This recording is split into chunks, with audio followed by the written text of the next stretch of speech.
Hello, everybody. Happy Friday, and welcome to the VML broadcast. We are in week number 4. My name's Hayu, and I'm joined for now by the MightyLinguine herself, Caroline Kavanagh. Caroline, how are you? Wait a minute. What do you mean for now? Am I getting booted off? For now, I'm only joined by Caroline, but that's not going to stay the same way the whole broadcast. Just like a prank going on or something. Am I getting booked out, replaced? Wow. We've actually replaced you with MT Chair. Oh, the well-known. I can go. No, not yet, Caroline. Hi, my name is Caroline, also known as TheMightyLinguine, though sometimes I lose the here and there, like on Twitter. Yeah. Did you know it's Friday? I don't know if you announced this. I know you announced it, but it's Friday. It is Friday, and it's Friday evening, which means that it is time for the Venus and Mercury League stream. So for those of you who don't know, the VML is a 8-week-long Magic Arena League for people of marginalized genders within the Magic community. We are in our 3rd season, which is super cool because Caroline and I have been here since the beginning, since all the way back in season 1, and now we're in season 3. And this season, the VML is bigger and better than ever because we are sending someone to the Zendikar Rising Championships, Caroline. Yeah, I'm really excited. That's like coming up kind of soon. Like it's already October. Did anyone know that? Right. Not only when did the first 4 weeks go? Also October. We only have 2 more play weeks left, right? Or do we have 3 more? Yeah, we have week 5, week 5.5, week 6. Yeah. I guess 3 more matches. We should tell everybody about week 5. Actually, next week we have a pretty special week because of the way that our prizes are structured, and because we're actually going to send the entire top 8 to the November qualifier weekend for the Zendikar Rising Championships. We actually have to have a double week to make the schedule work out. So next week is going to be 2 weeks.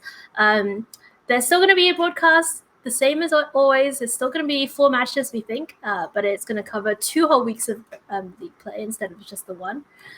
And yeah, just before we get into our feature matches for the day, I just wanted to say, as always, a huge thanks to Lodestone Coffee and Games in Minnetonka, Minnesota, because they make the VML possible. They are our WPN store partner for this season, and they are doing, just being super awesome and running the tournament, TOing and handling all of the cash prizes and all of the entry fees and all of that. So thank you so much, Lodestone Coffee and Games. Definitely check them out. They are also online as well as in Minnesota. And, you should definitely support your LGS whenever you can. Especially if you live in Watonka? Did I get there? Minnetonka. All right. Minnetonka, Minnesota. I don't live there, as you can tell. I mean, I definitely know that we do have viewers and we do have people in the league who are from Minnesota, so check them out.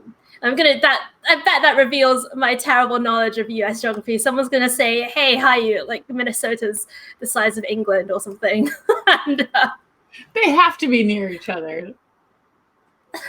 I'm pretty sure. Well, now I don't know.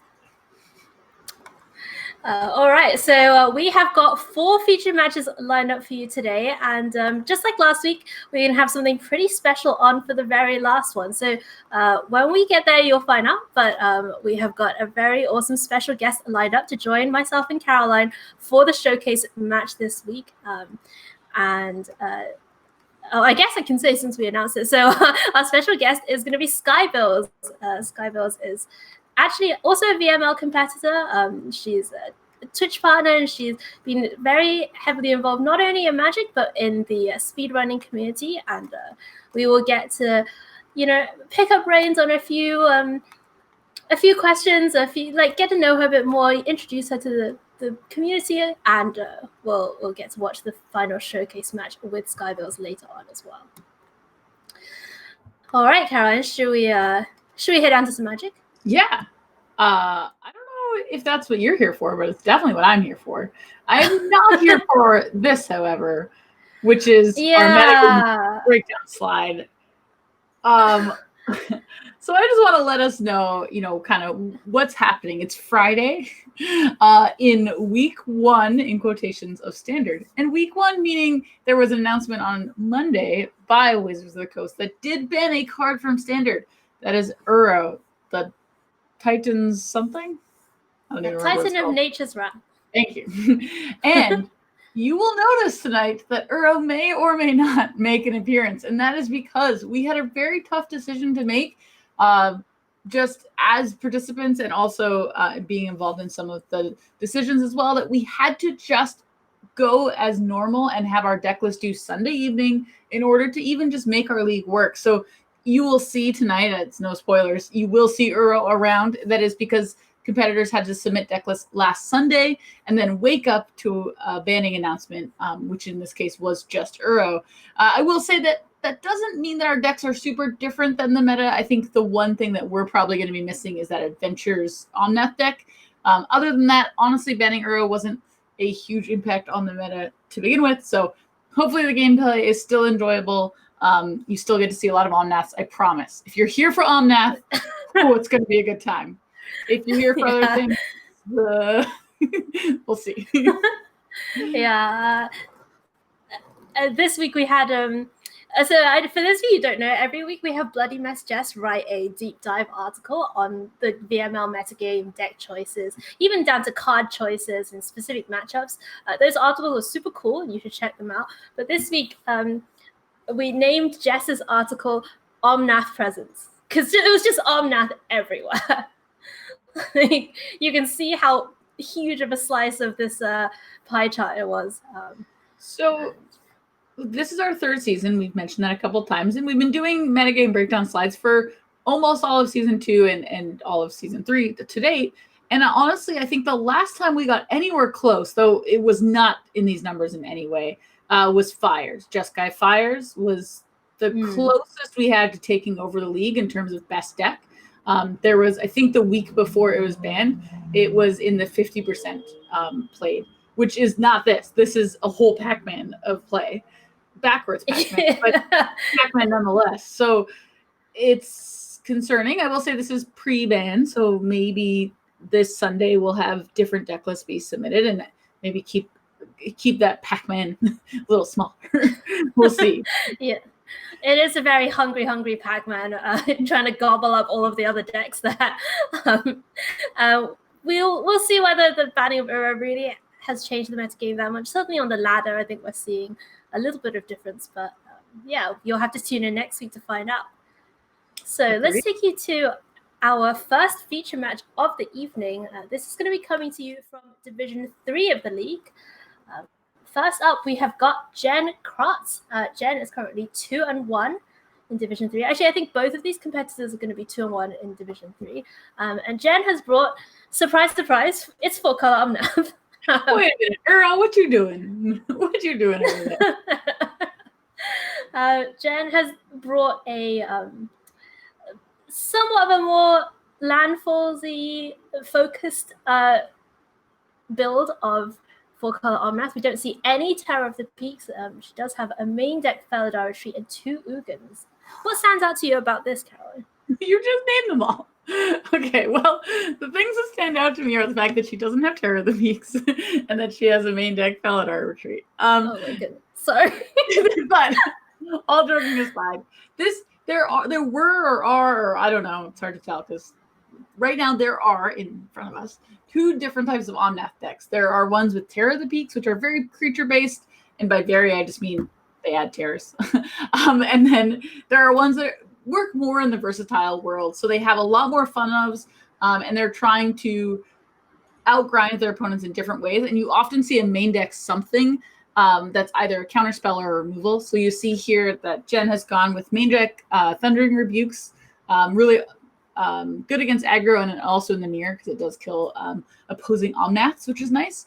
And it does have those value one of. So there's the Felidar Retreat, which I absolutely love. I think it's one of my favorite cards from the new set. Kenrith, good old Kenny, just chilling out. Kenny Kenny G is what I normally call him, to be fair. But Kenrith just chilling out.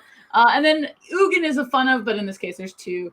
And then the rest of the package is pretty standard. Oh, there's also an Elder Gargaroth. Ooh, just chilling. Oh, but we do have, escapes and ultimatums in normal numbers. We have the Cobras and the Omnats and the Uros in normal numbers. And then you'll notice Jen also has Bone Crusher Giants and 2 Spike Field Hazards. So this package is really saying I want to deal with all the creatures that I can, whether it's in a creature-based world or, to be honest, probably in a Lotus Cobra world, because now we go up to with 3 Bone Crushers and 2 Spike Field Hazards. That's 5 ways to easily kill Lotus Cobra. And then also the rebukes to help clean up either a Cobra or anything scarier like an Omnath. So those are, she's kind of ready for lots of things. I don't even know what she's playing against, but her deck is ready for all that. So we'll see in a second what she's playing against, but actually I just wanted to quickly ask you whether you agreed with Jen's answer to the question, why did you choose your deck this week? Because Jen said, I believe it's the best deck and it's super fun to play. Okay. Is this deck? Well, luckily I actually have some inside knowledge, and I actually thought about tweeting this a couple days ago because it was very funny. A couple days ago, you and I, were actually in a group chat with Jen, and Jen wrote a message that said, this is actually it was about 2 weeks ago. It wrote a message. It was like, oh my gosh, I'm so excited that Omnath exists. It's the perfect mid-range card for me. I absolutely am in love. And then, like, hours later, everyone's like, Omnath is the worst. How could this ever happen? Yeah. Like, I don't know what to do. I'm loving my life over here. So, I don't know if I agree with it, but I know that it's the truth. I know Jen loves this. This is definitely her jam, and she's going to show us in the matchup. So, all right. Well, let's find out who Jen is playing against. Jen's opponent this week in Division number 3 is actually going to be Twitch partner and streamer Zabricus, and Zabricus has brought Gruul Adventures, Caroline. Oh, well, that's convenient because Jen brought a lot of removal spells. It's almost like she predicted. I legitimately didn't know the matchup, but I think Jen either had a feeling or hedged pretty far in the favor of facing creatures, which is she nice. Actually predicted the exact deck. Oh, well, okay. I will say that I might want to side more with Zabricus in the answer of why did you choose to play this deck? Very polarizing opposites, but refusing to play Omnath might just be better. Who knows? I don't. It's a weird world. There's some cool things going on in this list. Can I talk about the different? Like, there's a lot of choices that happen here. So this is the current build of Gruul. To be honest, this is the current build of Gruul, even post Uro banning as well, with some various of people like certain cards over others. But this is pretty common. So it's taking the Adventures deck with Edgewall Innkeeper and all adventure creatures as values. So Rimrock Knights, Bone Crusher Giants, Lovestruck Beasts, and just saying, I want all the value. I'm here for Value Town. And then it's adding some of the new mechanic in Landfall. So we do have the Mammoth, which is a fantastic 3-mana 3/3/3 mana 5/5. And it does play as a land, but hopefully not very often. It does have 2 Lotus Cobras in the deck, which I think is pretty cool. If you're playing a deck that cares about lands, that's a good way to get forward. We have Questing Beasts, of course. And then the card I love, which is really why I'm even talking, is Primal Might is in the main. It's not quite at the 4x, which I believe is required for all eternity, but it is at 3x. Okay. For what it's worth, I bring it up anytime I see a list with Primal Might. I'm like, well, it doesn't have 4, but I really like Primal Might. I think it's an insanely powerful card, and it's not really, it doesn't need to be just removal. It actually can be like a mini fireball. So pretty cool card for sure. Of course, Embercleave, which if you notice from Jen's slide, is the card that she's really trying to avoid. And that sort of makes sense, is an Embercleave could end these games really quickly, especially like on something like a Questing Beast. And if Jen can dodge that, the rest of her deck should put pieces together. But the cleave is how I think Zabricus should believe in the cleave, as should the viewers if they are cheering for this deck. And I think that's going to be the way that the games will suddenly end. I think I could see us being like, oh my goodness, that's 19 damage or whatever. Yeah. I'm fun. There's a lot going on this list. I like it. Yeah, I'm definitely excited to see a mammoth carrying an Embercleave in its trunk and charging in. Since you brought it up, and we've already talked about how a Regisaur would hold an Embercleave. We talked about it a lot, actually. How does a mammoth hold the Embercleave? Let's go down to the match, and I'll tell you how I think a mammoth holds an Embercleave. So I think there's multiple ways. I think you can strap one to each tusk. I like or in the tusk, it just like chills. Yeah, or it just holds it in its trunk. So we're gonna see both players keep their opening hands here, Caroline. But Zabricus, I was just gonna say no red mana yet, but found it. Oh, I was like, did you? I didn't even see it. Like, that's how quickly it went into the hand and out of the hand. Yeah. So Jen's hand was pretty interesting. Jen's hands with 5 lands, 2 spells. One of them a removal spell, one of them a life game spell into an awesome creature in the late game. So you can totally understand that, but it's a bit of a risky. You're like, oh no, I hope I draw real things. Whereas Zabricus is hand threat after threat after threat. So. Wow, I just wanted to thank Jim Davis bringing his party of viewers over with a raid of 140. Hi, Jim. Hi, Jim's friends. Thank you for raiding us. If you're just joining us, we are the Venus of Mercury League. We are a weekly MTG arena league for women and people of marginalized genders in the Magic community. And we are bringing you feature matches from week 4 of gameplay. So this is our first feature match of the evening. We have got 4 matches tonight to watch, so definitely stick around. We also have some special guests coming on later. Currently, we've got Zabricus and Jen Krotz battling out in Division number 3, and Zabricus resolving that Clothis God of Destiny onto the battlefield. Jen with Thundering Rebuke, Bone Crusher Giant, and that Ugin in hand. So overall, Jen is pretty set up. Jen has another removal spell should she need it. I guess it did really require 2 lands here, one being a red source, but I think a 1 attack for the Mammoth will not break us. So Jen's pretty set up now, has access to another Thundering Rebuke. But this Clothes is actually seriously worth talking about. This is a main deck one of, which we looked at in the deck list, and it's actually very good against Jen's plan of just dealing with the board and going kind of slow. Luckily, Jen actually does have the Ugin in hand, so I don't imagine that Clothes will be around forever, but it is a really interesting one of, and pretty good against the Omnath decks, I think. Yeah, definitely a cool inclusion in this rule list. As we see, Rimrock are less good against Omnath. Rimrock Knight, it's a good boy. We've seen Rimrock Knight do a lot of work on various VML streams. Have we? I have very strong opinions against Rimrock Knight. They're leaking into this. That's fine. So back over to Jen now. Does have that Uro and Escape to the Wilds available from the previous escape. 2 copies of Thundering Rebuke and some other removal as well in that Bone Crusher Giant. So a wealth of options here for Jen. And Jen is like, oh, excuse me, we're in the value part of the game. This is where I get all my value. So just ignore me for a little bit while I do all that. And that is seriously what Jen is doing. Like, I don't really want to spend the time telling you what she's going to do just because she's going to do so many things. So stick back, relax, see what happens, see where the dust settles at the end of this turn.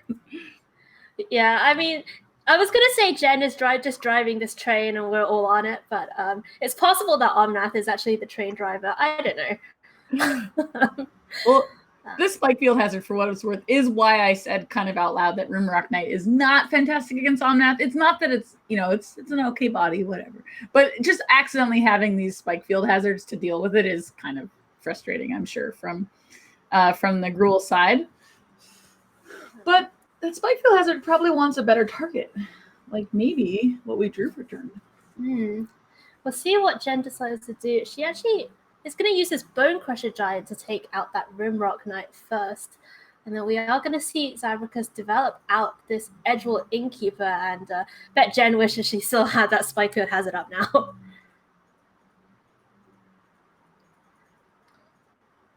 Rimrock Knight going to draw that card, get that value. Ooh, Omnath the draw. Omnath is a draw. It is something we need to consider. This Clothies, I kind of brought our attention a while ago, and it's been really slowly being like, oh, hey, everybody, I'm just going to gain some life and do some damage. And Jen's actually... Now, Omnath is here, as you mentioned, and luckily one of the many things Omnath does is literally just gain 4 life a turn.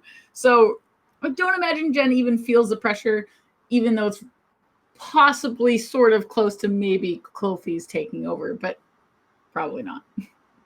Yeah, So. I'm just trying to think how far Zabricus is away from actually animating that Clothis and it being able to attack. Pretty far considering considering Jen's hand. But in terms of actually the real numbers, so there's 4 pips on the board, so there were 3 more pips would be needed. Right. But as I said, there's a lot going on.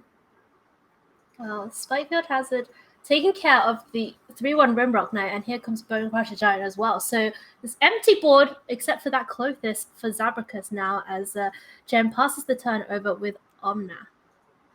So that was kind of interesting and something to think about. Zabricus had the Innkeeper in play and chose to hold the Bone Crusher Giant, respecting the 2 damage over a card, like a free card, and maybe protecting from things like Ugin and other options. So kind of valuing keeping cards in hand to get to for scenarios that actually we just saw unfold, which is using the Bone Crusher Giant to kill an Omnath. Which doesn't put Zabricus ahead, but does get kind of the board dealt with. And then Jen played a thing. I was going to say, Zabricus, dealing with this Omnath on Jen's side of the battlefield, but Wealth of Riches in hand for Jen. Elder Gargoth into double Bone Crusher Giant. Still has a Thundering Rebuke and that Ugin, so things looking pretty good here for Jen Krotz in game number 1. Just a reminder that both of these players are currently at 2-1 in the league. So how it works is that the top 2 finishers are guaranteed to go through from each division. And then we also have some wildcards going through as well. So 2-1, pretty decent record. And that is going to do it. Ugin is going to force the concession here from Zabricus. And we are going into sideboarding, Caroline. We had some... So there is a small...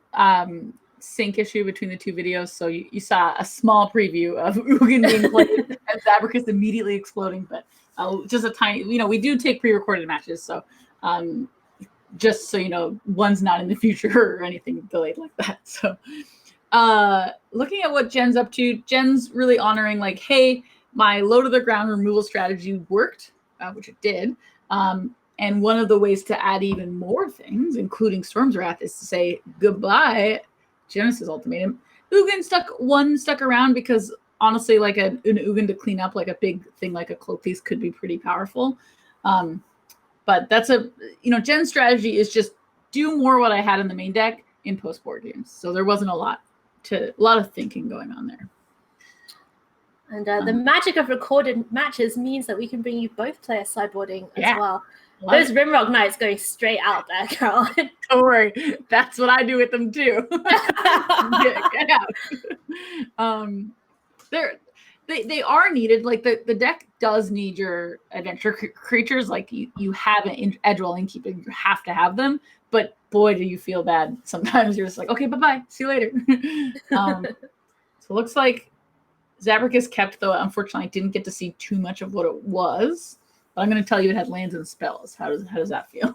It definitely had both lands and spells. I was actually more concentrating on Jen's 7, which was 5 lands, Kenrith and Uro, but no blue mana, so that one had to go away. Thundering Rebuke, Bone Crusher Giant, and Gargroth, though. Pretty decent curve here for Jen. Yeah, so Jen actually... Oh, that was... that was kind of a fantastic draw because Jen's deck, while it's called 4-color Omnath, doesn't actually have a ton of white sources. And one of the ways that you know you're on track for Omnath is when you get the Jeskai Triumph in your opening hand. So to draw that Omnath was pretty impressive. Oh, yeah. Every time I draw that Jeskai Triumph, I just think, phew, I now no longer need to worry about planes. I no longer need to worry about branch loft pathway. I can just... The nice thing is just Jen does side out ultimatums. And that does mean getting the planes is a lot less punishing. because the ultimatums are not something you have to worry about. That being said, it's still insane. The mana for this deck is just stressful, to be honest. It's definitely very stressful. And Jen does draw a finer Spikefield Hazard, so that there are going to be land drops in the next couple of turns. Yeah, this is kind of awkward for Jen. She has access to 4 lands in her hand, or two lands in her hand, 2 lands in play, but none of them would produce an Uro this turn because they would both be tap lands. So instead, she's like, oh, well, I'll get rid of the Ooze and then play this tap land. But that doesn't mean we're on track to play Omnath on turn, should we want to. Zabricus developing out this Lovestruck Beast, but double Bonecrusher Giant and that Embercleave in hand as well. So Embercleave could be online next turn. Well, that's what I was just about to talk about was, hey, we're just, from Zabricus, she's like, I'll just put out this 5/5. And then with an Embercleave, which we know is active, should she want it to be, boom, 6/6 double striker. This is how these games end for Jen. So Jen immediately going to throw Omnath in front of the 1/1. Wow. And Zabricus actually opting to go with the double Bonecrusher play instead of the Embercleave this turn, Caroline. Yeah, that's actually pretty smart because she honors the fact that, hey, I need my Lovestruck Beast to keep attacking. And by giving that 1/1 as a bait, like maybe if there was a block, a different block, she could do the Embercleave. But instead, she's like, I need this to live, so I'll use my Bonecrushers this way. Because otherwise, the Lovestruck Beast wouldn't even be able to attack next turn. So, but believing in the cleave is here, and so is 13 damage. I'm glad you counted it up for me, Caroline. That is a 6/6 double striking Lovestruck Beast, and going to make an extra 1/1 princess for safety here. Elder Gargoyle, Storm's Wrath. A safety princess, the classic. Safety. And look at the Storm's Wrath, Hayu. Wow. The Storm's Wrath, it's not going to be able to do anything about that Lovestruck Beast, but it could take out these 1/1s. Yes, it could affect the 1/1s. It might actually be something to consider from Zabricus in the future to maybe withhold that safety princess for a chance to use it on her main phase instead. But there aren't that many Storm's Wrath around, so it's kind of tempting to just play it out there. Speaking of playing out there, let's play some creatures.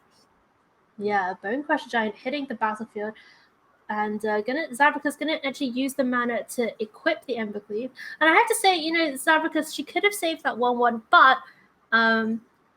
definitely had a lot of awareness of being really mana efficient, and I think that's a great thing to see from Zabricus. Every single turn she's been trying to maximize her mana use. Yeah, for sure. Just like every turn using all the mana, tapping out, being like, okay, well now here's a new lethal threat. What's your plan for this lethal threat, etc., etc. And at any point, for what it's worth, a Bonecrusher off the top would have ended the game before this banned card was cast. Wow, branched off pathway. An insane draw off the top for that Uro, allowing Jen to actually cast a second Uro. So Jen's going to go up to 8 and has an Uro on board, but facing down Bonecrusher Giant with Embercleave attached. And the Great Henge the draw for Zabricus.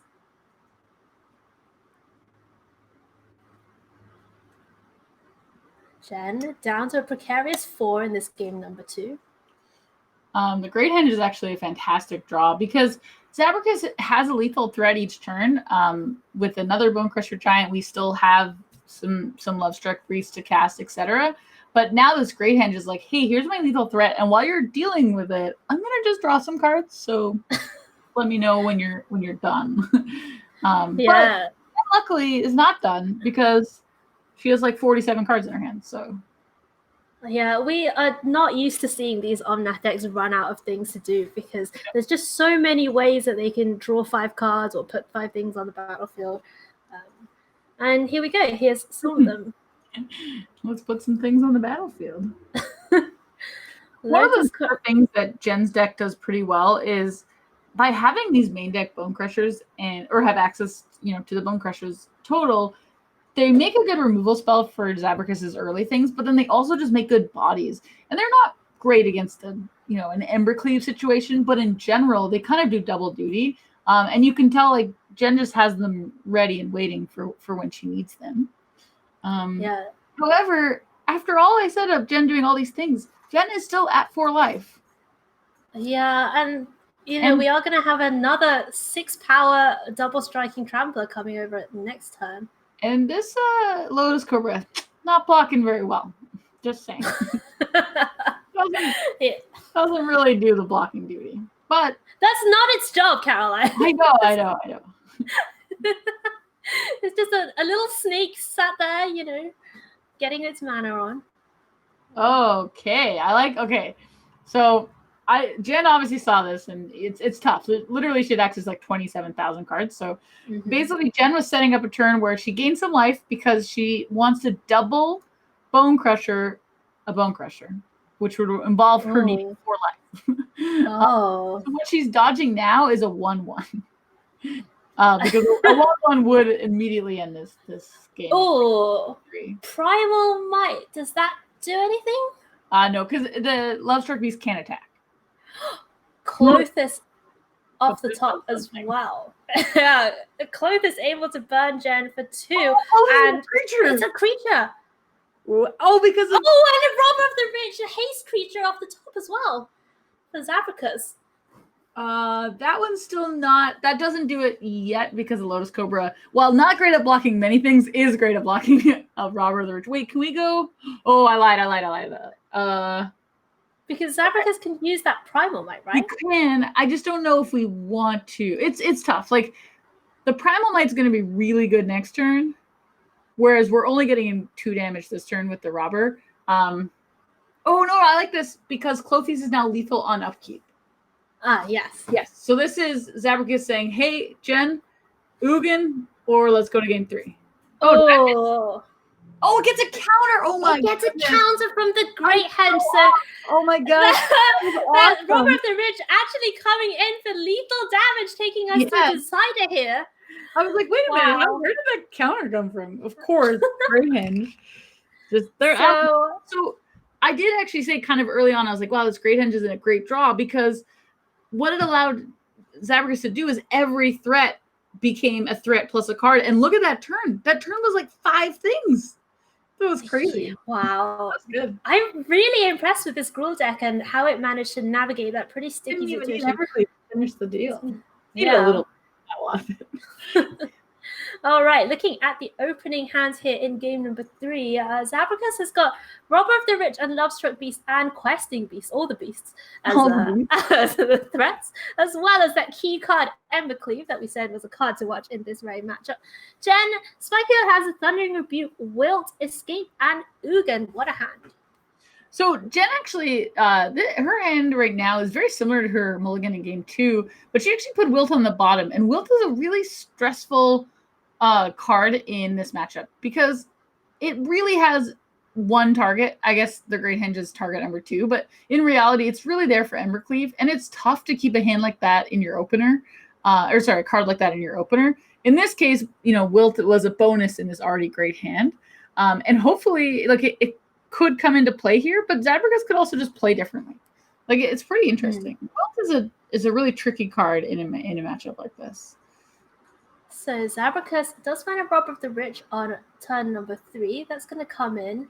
No card to steal off the top. It's just going to be Forest.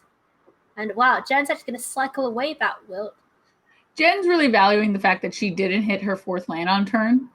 This is turn 4, but she's saying, I don't have my 4th land, and I don't have time to just hold this Wilt. And that's sort of why Wilt in general is a really polarizing card in terms of people's opinions of it.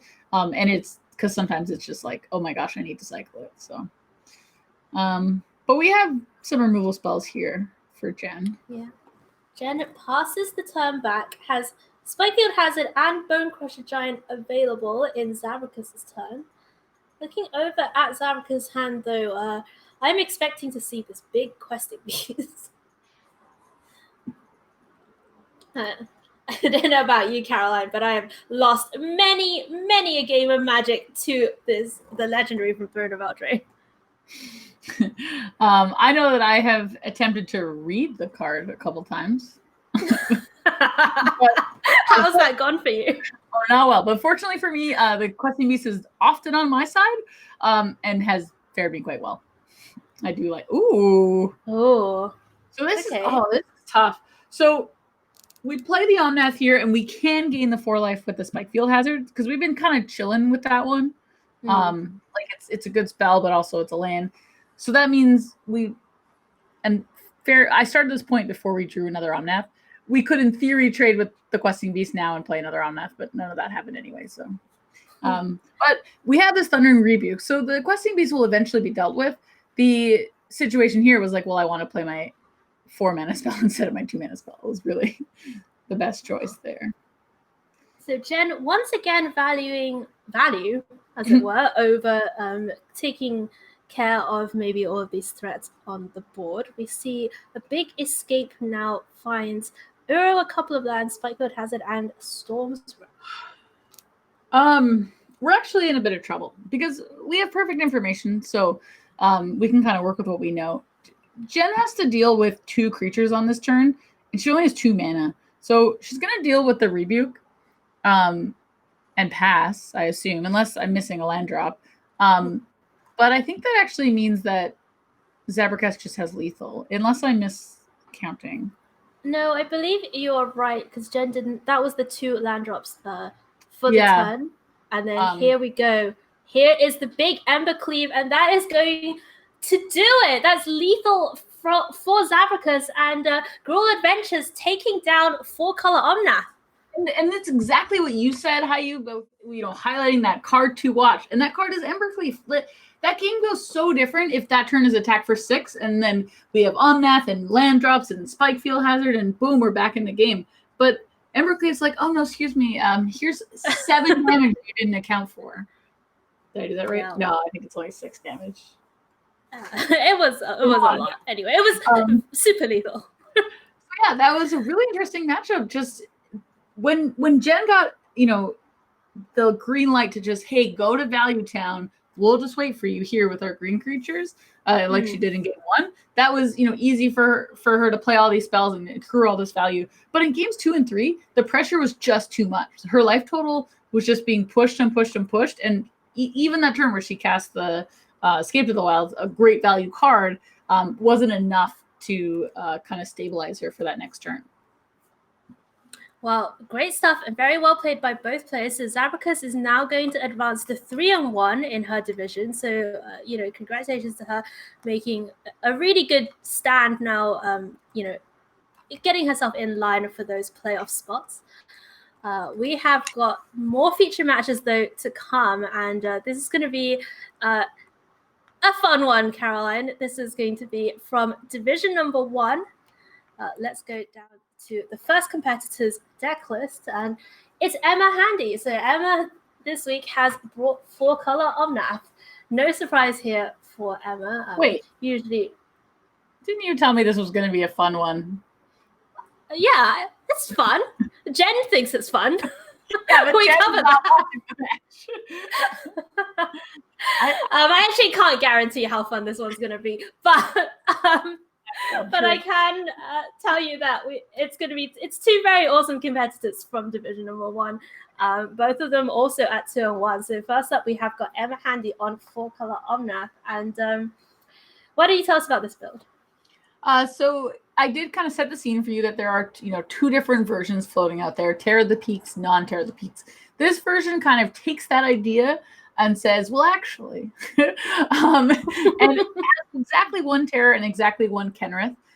It does have some main deck removal spells in Thundering Rebukes, and has some main deck counter spells. So it's really just saying, like, Caroline, all those things that you talked about, not true. This deck list, I believe, and I'm not quoting the 75, but I know that this approximate deck list is actually what won the SCG Season 2 champs last weekend by in the arms of Tangrams. So this is, I'm pretty confident this is the winning list. And you can kind of see with these one-ofs, the Terrors and the Kenriths and the the beanstalk giants are really what kind of sets this list apart from other lists. So pretty cool sideboarding. Sorry, did you say it's the mirror? Is that what we're watching? It is going to be the mirror, yeah.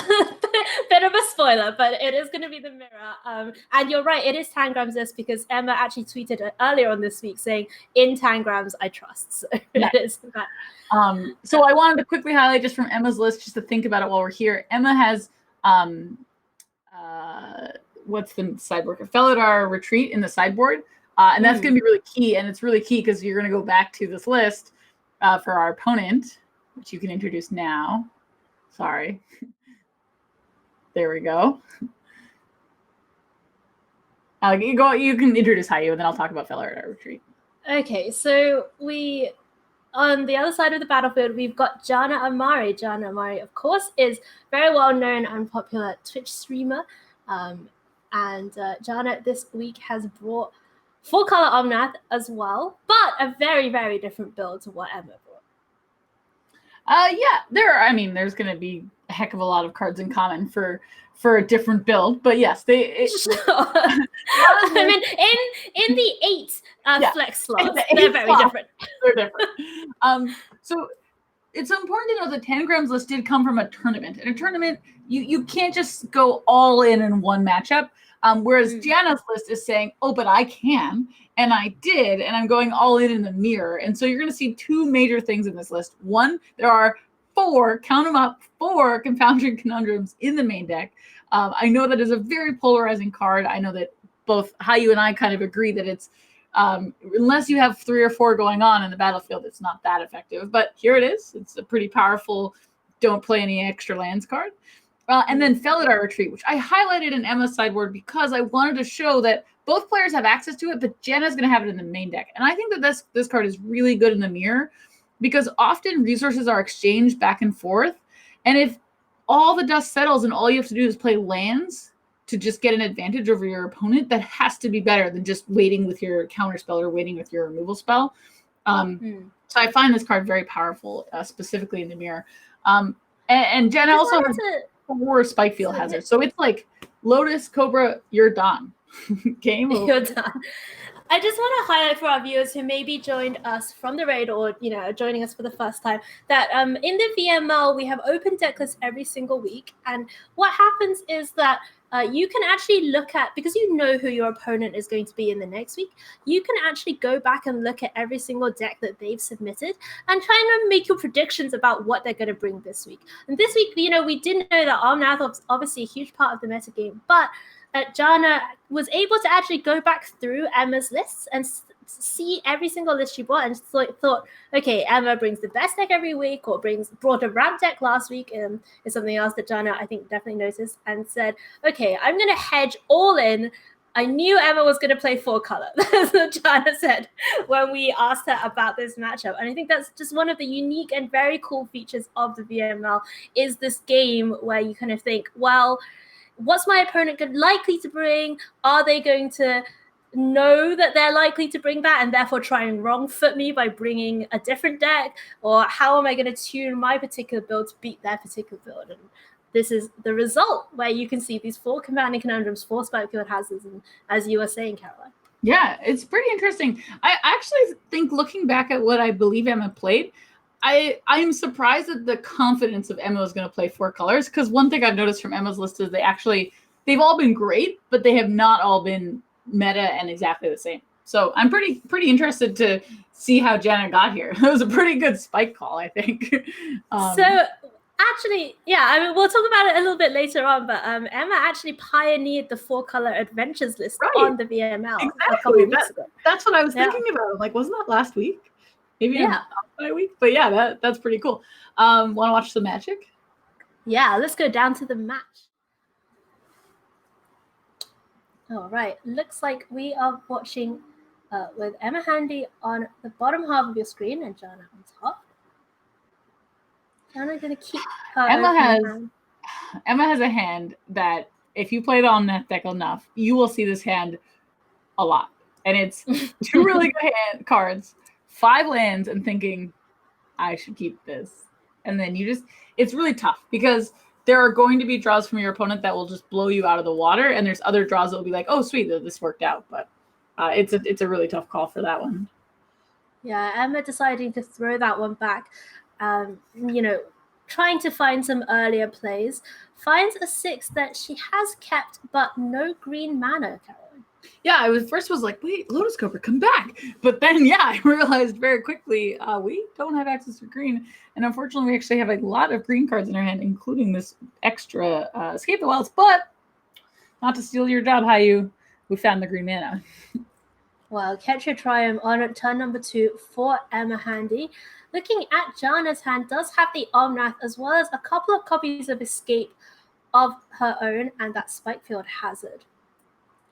So both players kind of just setting up their mana base in the first few turns, and we are going to see a lot of copies of Escape to the Wilds go on the stack in this game 1. Yeah, I think the thing that you can think of here is, hey, both players are doing their thing, but both things don't currently involve a Lotus Cobra, which are that's really the path to craziness, is in that Lotus Cobra, and that's not happening in these games. Instead, a little bit more value with escapes and Uros and this Uro that's about to be exiled and all that. Yeah, Jana making use of that Spikefield Hazard, getting rid of this particular Uro forever. Obviously, Emma does have another copy in hand, though, as a backup. Cultivate the draw now for Jana. And for what it's worth, that Spikefield on the Uro there is a nod to saying, hey, this game isn't involving Cobras. I don't really want to hold this card. I've got a lot of lands. I need to figure out, like, what should I be dealing with if I'm not dealing with a Cobra? And in this case, it was the Uro. This is a 1 of Cultivate in Jana's list. Ooh. Cultivate going to get Mountain and Island out of the deck. Both players led with the Jeskai Triumph too, so they're both really happy to draw any Omnaths, which they now both have access to. Oh. You'll notice there's similarities in these mirrors. Emma gets the first escape to resolve in this game number 1. Omnath, Spikefield Hazard, and a bunch of lands, the cards that we see. And just pass back now. Just talking about, spells resolving. Emma actually knows that she has free time to resolve any spell that she feels like it. It's actually Jana that does have to play on the dodge the mystical dispute plan, because Jana doesn't have any main deck counter spells at the moment. Right. Yeah, Emma playing, I believe, the full 4 copies of Mystical Dispute in the main. And wow, Lotus Cobra hitting the battlefield for Jana, but Emma has that Spikefield Hazard ready. Away you go, little snake. So it is worth mentioning that because of the way the game kind of crafted itself, Emma actually is sort of choked on green mana. I don't think it's going to come up because we have access now to this pathway as well as a Fatal Passage and Beanstalk Giant and all that. But it was a little worried at the moment. Like if you look at the mana, we have all blues, reds, and no forest, but we're Gucci now, as they say. Beanstalk Giant getting that second Omnath trigger, the key one, if you will, the mana trigger. Yes. Enabling Emma to cast the second escape and a bunch of lands and Uro. One of the lands to highlight is probably the most polarizing land in the whole deck, which just went into play, and that's the Temple of Plenty. It has a purpose, but its purpose can be very annoying sometimes, which is that it's a tap land. It's really a card that can win you games and lose you games depending on the situation. So Omnath hitting the battlefield for Jana as well. Immediately follows up with that fetch land in Evolving Wilds. Felidar Retreat as well in the escape zone. I'm going to call it the escape zone right, for Jana, but she actually decides to go for the second escape instead. Ooh, there's a Genesis Ultimatum.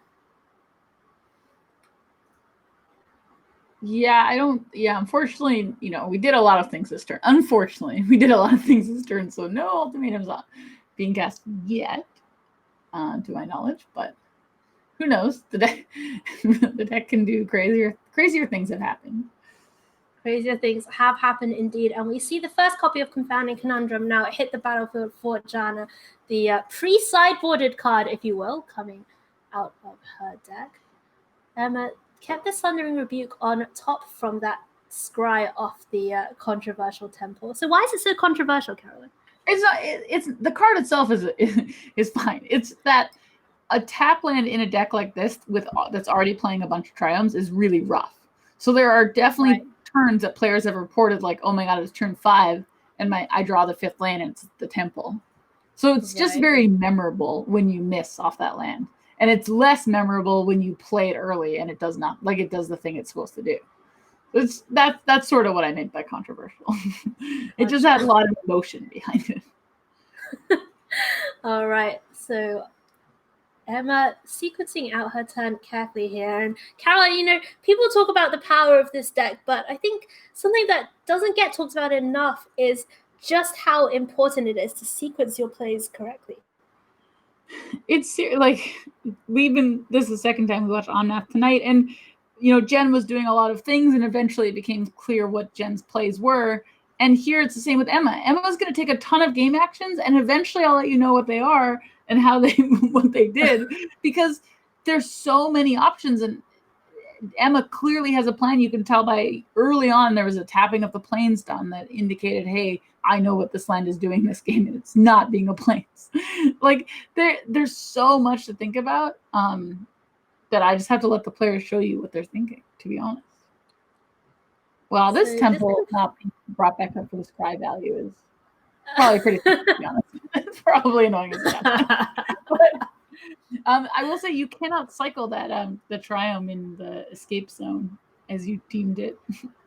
Unfortunately, it's a land or bust at this moment, and the Confounding Conundrum not making it a land very easily.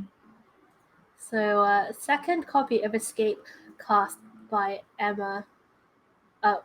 Maybe the third actually this game, and then Emma does find a Lotus Cobra as well as Genesis Ultimatum, another Omnath, and a Mystical Dispute. I'm jealous that you can see all that. It's very interesting actually. Emma decides to pass the turn back holding up that Mystical Dispute instead of developing this Lotus Cobra. I can appreciate that. This is more of a pay 3 mana to cast your Genesis Ultimatum, because Lotus Cobra doesn't really make things difficult. Oh, production. So speaking of big hit of Genesis Ultimatum, the second Lotus Cobra and Omnath. And Caroline, you said that Lotus Cobra is when the crazy times start. How about 2 Lotus Cobras? Yes. Well, 2 Lotus Cobras plus Escape, which is going to let us play extra lands, plus all these fetch lands that just flip up. Felidar Retreat, which is really the key card that I wanted to talk about in this matchup. So we're about to see why. You're about to see why. Gosh, we're going to get to cast... Oof. We might even be able to play an Uro, I think, at some point. So here's 2 mana being made off the Lotus Cobras. So currently 4 available. And we know that this Fabled Passage is going to enable an ultimatum? 2 more. I believe the answer is... Yeah, I think we can, as long as we don't have a plains face up. So, yeah. Well, we're just going to cast, a few more spells this turn. Don't mind us. Oh, my goodness. Second Genesis Ultimatum in the same turn. Oh, my God. The second Felidar Retreat. Oh, goodness. And a Confounding Conundrum as well. Only 1 land, though, but it was actually a fetch land. One of the lands off Ultimatum was this fetch land that the Fabled Passage. Wow. So this turn, just this one turn, Caroline, has just done so much. Like, you can go whole games of Magic with regular decks and not play this many spells or this much mana's worth of spells. Yeah, if you're counting just face-up mana pips that we cast at least 18 mana worth of cards this turn. And no, I'm not counting the Omnath and the Lotus Cobras and stuff. I'm counting the 2 Ultimatums and the Felidar Retreat. Oh, I think we might. I believe that an escape was cast. I was going to say, shoot, I forgot about the escape. So that's like 23 mana. Yeah. Just something else for sure. Things getting really out of hand here now for Jana. Double Felidar retreat. What? Sorry to cut you off. I wanted to know if she was going to be able to cast this other Genesis ultimatum. Oh my god! You know, generally, my rule of thumb is if there's 2 Lotus Cobras, you can basically do what you want. Yeah. Well, there's 3, so. Oh goodness, and Uro as well, going to be able to put another land onto the battlefield. Yeah, we still keep only making 5 or 6 mana though, so. But the game is not over, right, Caroline? Is there an Ugin in Emma's deck? I can check for us. I didn't see one, so I'm going to say no, but I'm going to check for us. No. Okay. The only thing Emma could do, and this is like could, so keep a little exclamation or a little asterisk on the turn. There's a Terror of the Peaks in Emma's deck. So there could be some sort of combination of like Genesis Ultimatum into Terror of the Peaks plus 4 other creatures, or something crazy like that, where we can just shoot all that damage at Janna's face. Right. There's also like a Kenrith that could maybe like there's some combination of crazy stuff where it involves a Terror and a Kenrith and haste and all that stuff. Whenever Janna's finished. Yeah, we're just gonna let Janna's engine, go, making this insane board state. 11/11 Omnath. That Lotus Cobra's a 9/8. In case you wanted to figure out how many landfall triggers have happened today. Those are landfall triggers after the Felidar retreat was cast, which was after the first ultimatum and the escape, I think. So we made it to combat. We made it to the combat step. Okay, hold on. Hold on. Here's a Kenrith. Hold on. The Kenrith was drawn. We can cast the ultimatum. There's like some crazy combination of things but we need 2 lands. No, we need 1 land to trigger Omnath to make mana. It's possible. Let's just see. Emma's going to spend a decent amount of time thinking, how do I get out of this? As we are. But Emma gets to click the button. So I believe it will involve Genesis Ultimatum hitting a Terror. That's the closest I could get us to lethal. Is there another copy of Beanstalk Giant available? Because if Genesis Ultimatum hits Terror and Beanstalk Giant is a 10. There are 2 more Beanstalk Giants. Okay. So if it hits both Beanstalk Giants, and Terror. And that's actually still not lethal, right? Because how much? We have 2, 4, 6, 8, 10 lands in place. So that's only 20. But then what we would need, hear me out, we would need the Kenrith to give haste and be able to attack with the Terror. Okay, so Genesis Ultimatum also needs to hit Lotus Cobra.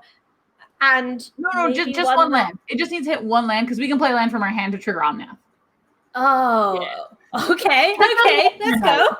Let's go. We worked it out. I really hope this happens, not because I'm cheering for anyone, but just because I worked so hard to figure out if that's even possible. Yeah, no. We found the out. We found the out, and we'll see whether Emma hits it. Let's spin to win. Literally. No. All right. Oh, just 4 lands off the Genesis Ultimatum for Emma handy here in game number 1 in the 4-color Omnath mirror. Kind of the same. Okay, well, I think it might be. Yeah, we'll see what Emma can do. There's a billion Confounding Conundrum triggers on this stack as well, so Emma's going to have to return pretty much all her lands, or at least a large part of them. I've honestly never seen this many Confounding Conundrum triggers resolve. Yeah, I mean, Janna came to party, put 4 in the main deck. I know that, we can really... Oh, actually, I don't know if she did, Caroline, because I don't see any rogues, warriors, clerics, or wizards. I literally was like, what? And I'm like looking at the deck list and I'm like, what? What? Goodness gracious. Great. Okay, joke. I mean, it's gonna be. 1 second. I'm checking for any rogues now because you made me. Okay, there are none. Okay, that being said, sorry, we should just point out Emma does have all of her lands in her hand. This is not looking great, but it does mean we have a lot of mana to play or to use, and so we're going to use it. Yeah. And let's do it. Well, let's make it happen. So, Emma being very careful to use the exact mana from her mana pool that she wants to spend on this Kenrith, the Return King. And there's now 8 mana available to Emma. Still an Omnath in hand. There's also a Beanstalk Giant hiding in the exile zone there. No way on an adventure. No way of knowing. And okay. Oh yes. Oh yes. I love to see it. Wait, how many cards does John have in the library? I didn't even want to ask because I was like half joking, and I was like, well, I don't want to actually ask. But I will say that Tangrams did actually win at least one game, to my knowledge, if not multiple games, using that exact strategy, which is forcing the other player to draw a card. We did not get I didn't see a library count or anything. Oh, there. 2. Did I see the word 2? That's crazy. 2. We were so close. Wait, maybe we're still there? I don't think it's possible because I think Emma, this is the last mana that. It's so unfortunate because the way the mana works. Yeah. Like we couldn't hold it over. But I think we need to 2 more times, which is 8 mana, which we just don't have. Yeah. So that's not going to do it. And Emma has to scoop it up here in game number 1. An insane board from Jana, but Emma almost got there with that Kenrith mill plan. Yeah, and that's why I was saying, like, Emma clearly, like, took that turn and said, okay, what's my plan? Whereas we're over here thinking of all these crazy things because we can look at deck lists, but Emma's in there in the zone focusing, and that mill plan, seriously, is so close. One thing I want to point out is I don't think I've ever ended a standard game where that's not true. It's not often you end a standard game where you don't have any lands in play, which Emma did not. Okay, well, here's the fun, right? This is the post-sideboard games. Yeah. We get our own Felidar retreats. Yeah. Yeah, Felidar retreats coming in, Negates coming in, some of these Bone Crushers coming out, and Wilt is actually going to come in for Emma. Do you like that? I honestly, I understand why.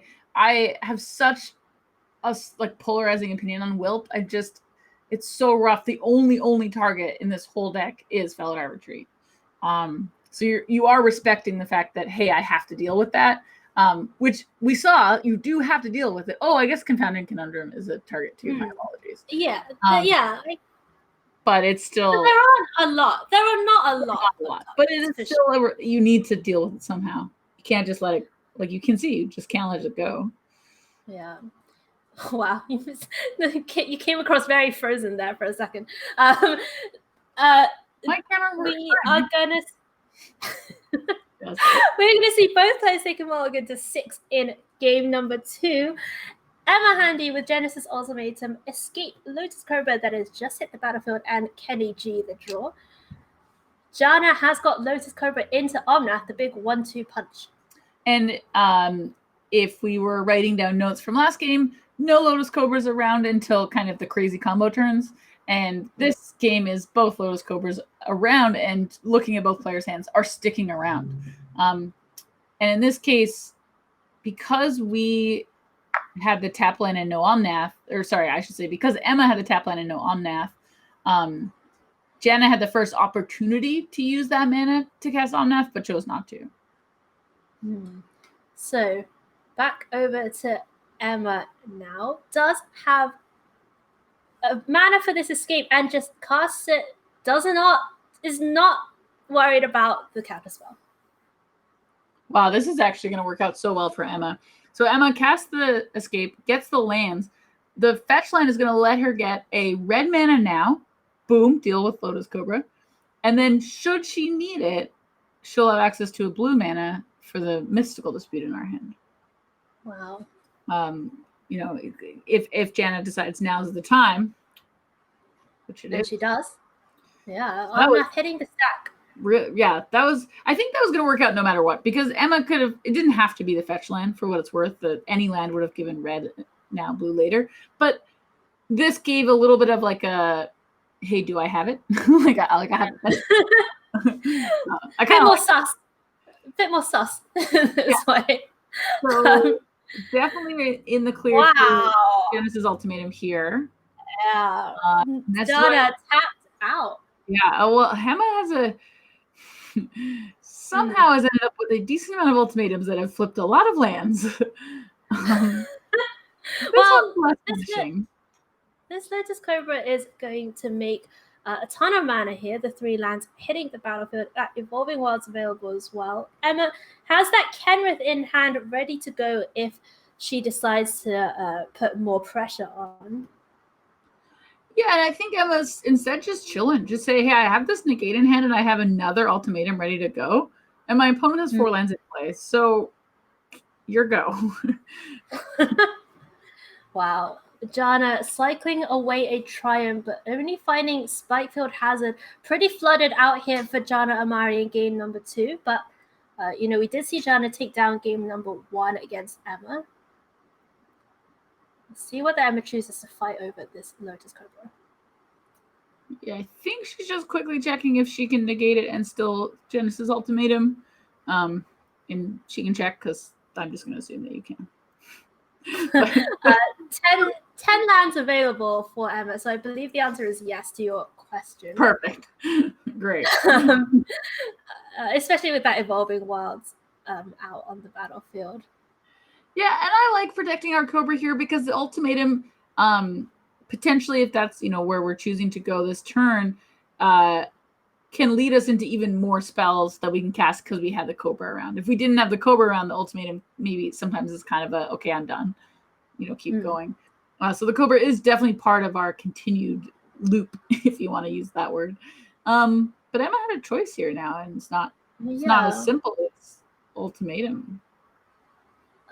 Yeah, it's pretty interesting because Emma could go for this Omnath, but we see this Evolving Wilds getting cracked, and I think this. Okay, no, never mind. I was like, did I just discount? No, we're still good. No, yeah, that was another job. Here we go, Genesis Ultimatum. And, this doesn't seem that impressive, Caroline, but anytime the second Lotus Cobra hits the battlefield, the sparks are going to start flying. Yeah, I don't think our sparks can fly too much at the moment. We're going to go up to 5 mana total. But 5 mana equals escape. Any number of fetch lands there, and we can kind of keep going for a little while. To be honest, again, same thing. Even if this is the best we can muster, we're going to pass back with 2, 4, 6, 8. Oh, the lands moved. 4, 6, 9, 10, 11. Oh my God, it moved again. Anyway, a bunch of lands in play, 2 Lotus Cobras, and 17 cards in our hand. So I completely understand. Like, we didn't get to see the crazy thing that Jana did in her game, but we're still Gucci. We're still fine. So yeah, and Jana, just a few too many lands in that particular matchup. Had that Lotus Cobra removed, and that's going to do it for game number 2. So going back to the sideboards, Emma not going to change anything. We do see Jana making a few edits here and there. Is there a big difference between on the play and on the draw in terms of what you want in your 60 cards? I have been working with someone on not quite this list, a list that also did well at the Star City event. And they have been bringing out Lotus Cobras on the draw because getting second to the Lotus Cobra race, not all of them, of course, but just a few. But other than that, there aren't. Your decks are pretty much ready to go. So there's not, even both players, they're not really sideboarding too much. The mirror was expected. It's not a surprise. Yeah. Jana actually has 2 copies of Confounding Conundrum in the early turns of this particular game, and doubled Mystical as well as Escape and Genesis Ultimatum. So not a lot of lands going on, but does have these disruptive cards in the opener. Yeah, this is exactly what you were saying. Like 2 conundrums is starting to put the pressure on a deck that wants to keep putting lands into play, and can still maybe be manageable, but going up to 3 conundrums is where you end up with all your lands in your hand. Ooh, Felidar Retreat, the draw for Emma. I believe this came out of the sideboard, as we were talking about earlier. Gonna go for that Omnath first, though. Yeah, I think I sort of talked a little bit about this in the pregame, about this deck. You want the Felidar to retreat to be around when the dust settles, and that kind of makes sense to throw out some other things that you still great. Obviously, Omnath's a great card, but you really need this retreat to stick, because then every land you play for the rest of the game is just a threat. So it sort of makes sense there to put out a bait spell, and then boom, Felidar Retreat into land. There we go. So Emma with the first copy of Felidar Retreat on the battlefield. We do know that Jana has one available herself in the Escape Zone, as well as Omnath, Spikefield, Hazard, and another copy of Escape. So Jana definitely loaded up on these big payoff spells, but not very many enablers right now. Yeah, it's actually interesting. Jana's hand originally was actually pretty payoff spell light. It did have both an ultimatum and an escape, but there wasn't necessarily the time to get there. Whereas now her escape zone actually has a ton of these threats, but maybe not all the time to play them. So she's going to, I assume, have to pick which one of these late game spells do we play from that escape zone. Because I think they're going away this turn, right? Yes, they were. The escape was cast last turn, and now we're seeing Jana choose which of these spells. Jana doesn't have white mana, just so you know. We do with Lotus Cobra, but not. Right, not on the battlefield. I hear you. Yeah. Wow, so Jana actually going to go for value here, going with that second escape instead of playing out that Felidar Retreat. So that does mean the Felidar Retreat is gone. There are still more in Jana's deck, so it's not, not down for the count. That does mean Emma gets to pass back with an active retreat, some gas still in hand. And honestly, this Confounded Conundrums have not impacted Emma's choices, really. There was no Uros to figure out. There was no fetch lands or anything like that. So yeah, no. Cat these Confounded Conundrums.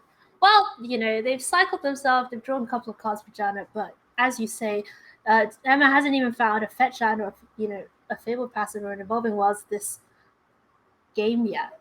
Well, I'm kind of interested to see if Emma is going to craft a scenario where the Confounded Conundrums triggers will be helpful, because we do have the Triome in play, and should we not need it anymore, it makes a good draw card. We also have a Scryland in play. If we're running out of gas, we have pathways that we made choices on. So it's potentially possible that Emma can craft a scenario where she can use those Confounded Conundrums to her benefit, especially with Felidar Retreat. I like that, Carol. I like the idea of bouncing a Triome and cycling it away for value. Omnath going to hit the battlefield for Jana. The escape zone goes away. Jana passes back over to Emma and deciding to keep up that mystical dispute instead of playing out the escape to the wilds. So this is the part of the game we've gotten a couple cats, and now it's like, okay, are we still making cats, or are we making big cats? In this case, Emma's still choosing, let's make some more cats. Yeah. Genesis Ultimatum going to go on the stack. That's going to meet the mystical dispute that Jana has in hand. But Emma does have a second copy of Genesis Ultimatum ready to go next turn. And Caroline, that is actually one of the questions I was going to ask you, which is that at what point do you stop going wide and start going tall? Yeah, I think what you want to consider is how many cats does it take to get rid of the Omnath? So right now it would take two cats would trade with the Omnath, and are you okay with that? And I think ultimately you are, because if 2 cats trade with the Omnath, you still have a third cat. Whereas if you put counters, you would have, well, actually, I guess in the other way, you'd have a third cat. That would be a 3/3. I'm not sure. You can see that I think about this a lot. I actually just really want to talk about what Emma's doing. And And you might not notice it. It's just, part of the gameplay. It's one of the benefits and disadvantages to Arena, depending on how you think about it. But there's been scenarios where spells are being fought over. So Emma cast an ultimatum. Janna had a priority to reveal a counterspell. And while that was happening, Emma actually triggered the control mode, which is you get priority every chance. And so Emma presented the possible scenario that she had a counterspell that she was choosing not to cast. She's actually done this a couple times this game. And it's been pretty interesting to watch how quickly she turns on that control.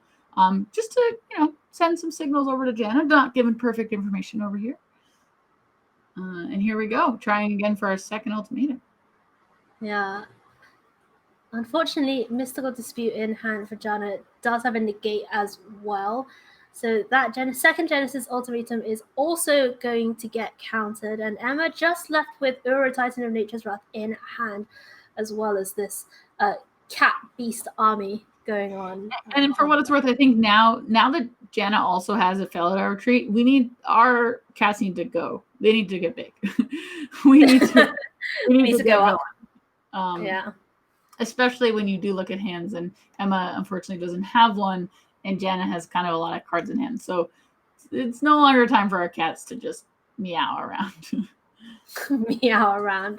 That is what cats do. Escape to the Wilds and draw for Janna. Just so many cards that are actually 5 cards available to Janna. Finds another Omnath as well as Cultivate and the 4th copy of Confounding Conundrum. Things looking pretty good here for Janna, would you say? I would. Just from card for card value, unfortunately sitting empty-handed with an Uro. I assume this Uro is ready to be escaped, right? No, it is actually in hand. Oh, it's in hand. It's honestly impossible to tell. There might be a symbol. Yeah. I don't know. Anyway, so with just an Uro in hand versus, the escape zone plus our hand, it's going to be tough. But an ultimatum is definitely one of the roads to victories, should it resolve, which it probably I'm trying to figure out. I want to know how many cards are in Janna's library at this point. That to me is the next axis, I think, for Emma to think about. Yeah, unfortunately, Janna actually was looking at that, but we can't see the top part of what she was looking at. So we would need Emma to see. That is definitely a possibility. Like Emma drawing Kenrith into holding off any sort of combat damage enough to force Janna to draw cards would be really interesting. And a road to victory, I know Tangrams took. So pretty curious to see if that comes up. So the full play set of Confounding Conundrums on the battlefield. Probably feeling a little bit puzzled by the situation on board. Omnath, the draw here for Emma. And just looking at Janna's hand, 2 negates. I'm not going to be able to answer that. Should Emma choose to deploy.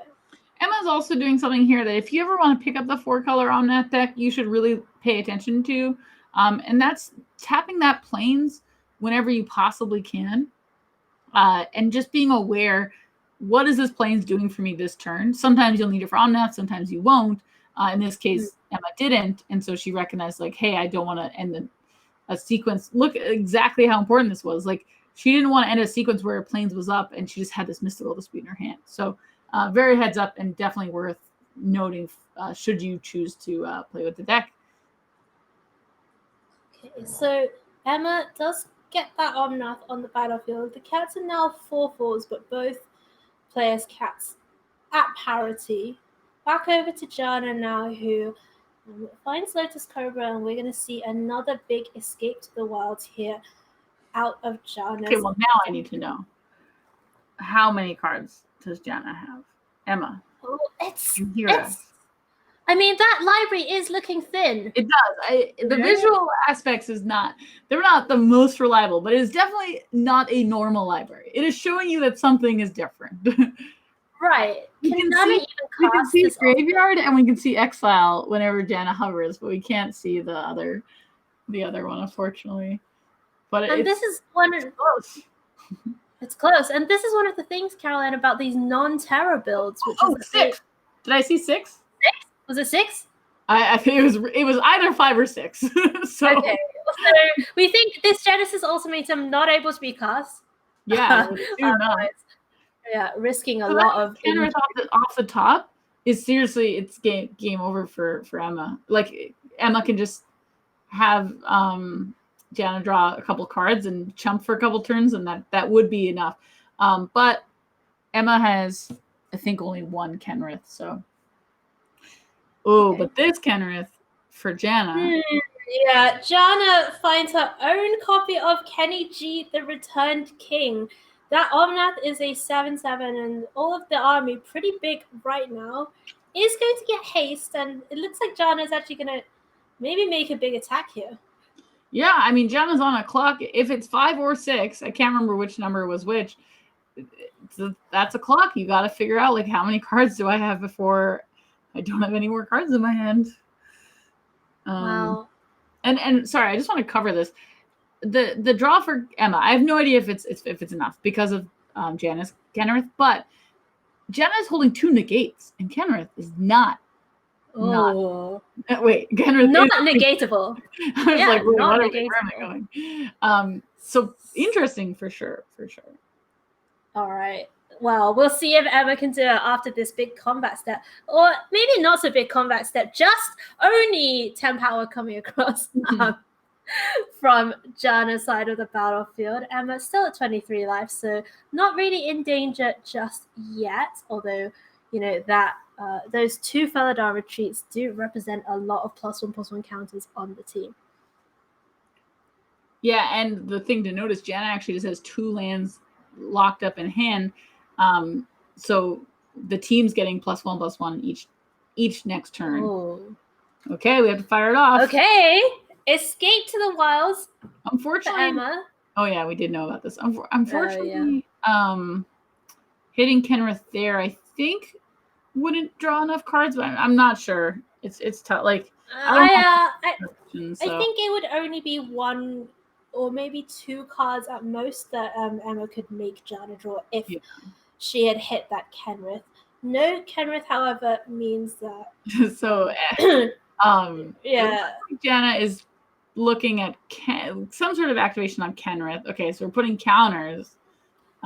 She can't draw cards, that's for sure. No, you're not. I guess is ultimatum to tennis. I'm so curious. I just wish I could see the real numbers. I snoozed on them. Emma gave me the opportunity, and I snoozed. I let it go.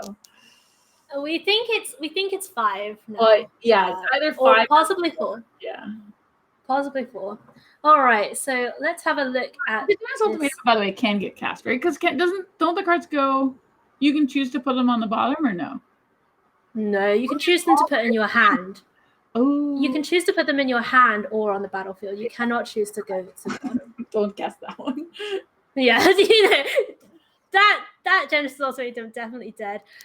Looks like Jana's going to have to rely on these Felidar retreats. And well, I have to say, Caroline, you said earlier on that this was a key card in the matchup, and it's very impressive here. Yeah. It really took over both games for Jana in games 1 and game 3, and was a component, I believe, of Emma at least getting back into this game. And I don't think it came out in game 2. Unfortunately, I think that while we may be able to survive, I'm not going to count, but let's just say we survive from this attack. We probably won't have enough mana to have Kenrith draw the remaining cards, unfortunately. But I'm happy to be wrong, so definitely stick around, and we'll see how wrong I am. I'm always open. Yeah, I mean, it's difficult here because Kenrith can give trample to all the creatures, and in fact, put a large number of +1 counters on with Kenrith's ability. So 16. So this is not. I believe this is legal. Because of the. Because Kenrith can just put as many counters. Oh my goodness, yeah. This was super cool. So, so to be fair, even if we had drawn Kenrith last turn, we actually really could only make Jana draw a card. So, unfortunately, while it was a really fun thing to think about, and I was trying to do all these things, I really think that we were pretty stuck. Kenrith is just a powerful card. I don't think it should be more than one of in your deck, just because you got a lot of other things going on. But when it's on, It's on. It's on.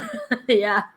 Okay, well, it's been a valiant effort by Emma Handy here in this mirror, but looks like Jana's strategy of specifically metagaming for the sorry, for what it's worth, we did forget about this mirror. Emma does get 4 extra toughness here because she has the fetch that's been chilling, and 4 life. Oh wait, and 4 life, does that save? I don't think so. It does. Oh, wait, yeah, it does. Emma, oh my god, Emma likes to untap. Oh, unfortunately, it's just a forest off the top. But we thought Emma was dead that turn, and if it had been a big draw, maybe something could have happened. But that's going to do it. Emma is going to scoop it up, and Jana Amaria is going to take down this Clash of the Titans in Division number 1. Wow. People complain a lot about Full Color Omnath, and people complain about the mirror, but we saw some fireworks in that match. Yeah, that was really interesting to watch. There were definitely it's funny, game 1 and game 3 had similar and powerful, firework stuff, but they started off very differently because one started with Lotus Cobras from both players, and they could do whatever they wanted, and then the game 1 match started with no game 1 game started with no Lotus Cobras at all. So pretty interesting. As interesting as it can, since it might be the 4th time that you've seen the matchup, but. All right, so let's move quickly on to our 3rd feature match of the evening. This one is coming to you from Division 8, I believe. We are going to see Lazy Spaceship, and Lazy Spaceship is on Gruul Aggro. Wow, this is pretty different from Zabrika's list that we saw earlier. Yeah, so this is actually is not the adventure plan.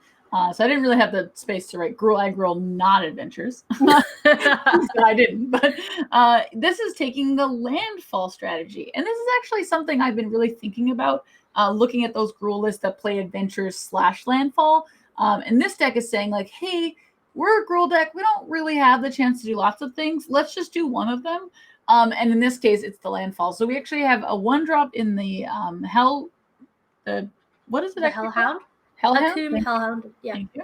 And then we have the card that I've actually lost to the most on the ladder, which is this Elemental. Is it a Brushfire Elemental? That card hits. Whew. That card, yeah. Land or any sort of, go get some lands from your deck card. This card really hits. And then we have another 2-drop with full robbers, and going from there. So we don't have any oozes or anything like that in the deck, but we do have Bone Crushers. We have Rada. We have 4 copies of Rada. 4 Radas. Yeah. Wow. So this is definitely saying, like, hey, we want lands and we don't want to draw them. We want them on top of our deck. And then eventually we want to kill you with Rada. We have Questing Beasts, of course, because why not? We have really awesome green and red mythic lands, both doing crazy things, though most of the time they'll be a land, but still pretty powerful. And of course, the Embercleave, which I've clearly highlighted Embercleave being the card to watch. And we do have Mammoth. We only have 2, just an extra creature to attack with. And then the other cards I wanted to highlight was Clothies in the sideboard, not in the main deck like Zabrika's, but just so you know, a little bit of a spoiler, this is against, I believe, Omnath, though I am double checking. So it should be, yeah. We'll find out in a second. Yeah. So these Clothies decks, or the Clothies coming in from the side will be really key in the deck, and so will these Bushfire Elementals because they hit really hard. So if they're hitting for 5 and not blockable, because they can be blocked by powers 2 or less, and we'll see in the next deck list that there are some creatures that won't be able to block them. So those are the all right. Well, let's look at our opponent, and it's going to be Emma Safi. Emma is on 4-color Omnath, but yeah, a very different list to the ones we've seen today. So there's some pretty cool cards. And actually different. Yeah, legitimately different. And there's some really, really cool cards. I actually didn't even look that closely before. So the one that jumps out to me, there's 4 Dryads of the Elysian Grove, which is a card that these lists played early on and, made decisions and moved on from it. But Emma's list is saying, like, no, that's part of my plan. And so big, have 4 copies of that card. And then Azusa, Lost But Seeking. Not going to lie, forgot that was in standard. So You and me both. It's a pretty powerful card. Sees play in a couple different Eternal formats, but wasn't really seeing play in our powerful format of Standard. So nice to have a nod to her here. And then I could not tell you the name of this card. Let me see. Can you name the blue flip land? The Vision? Cylindy Vision. That's a... Cylindy Vision. Yeah, that's sweet. That's yeah. Well, we've seen people experiment with cards like Glasspool Mimic in that slot as well, but I'm interested to see how the Cylindy Vision does, able to find those key cards like Escape to the Wilds and Genesis Ultimatum. Let's go down to the action here in our third feature match of the evening. And opening hand now, Emma is going to be... I was blinking, you missed it apparently for Emma. I did see an Omnath there in hand, and for Lazy Spaceship, 5 lands, Brushfire Elemental, and Shatter Skull Smashing. That one is going to get sent back, and it's a 1-lander in the 6 here for Lazy Spaceship. Now, Lazy Spaceship unfortunately having to go down to 5, but this hand looking a lot more reasonable, Caroline. Yeah, but it is unfortunately 5 cards. So we're going to have to curve them out and curve them out fast. All right, so Omnath, Dryad of the Elysian Grove, and Ugin in hand for Emma. A little bit of a slower hand. We'll see whether this Gruul aggro strategy can get underneath as Lazy Spaceship draws a forest for the turn. Back over to Emma, who finds Basic Island.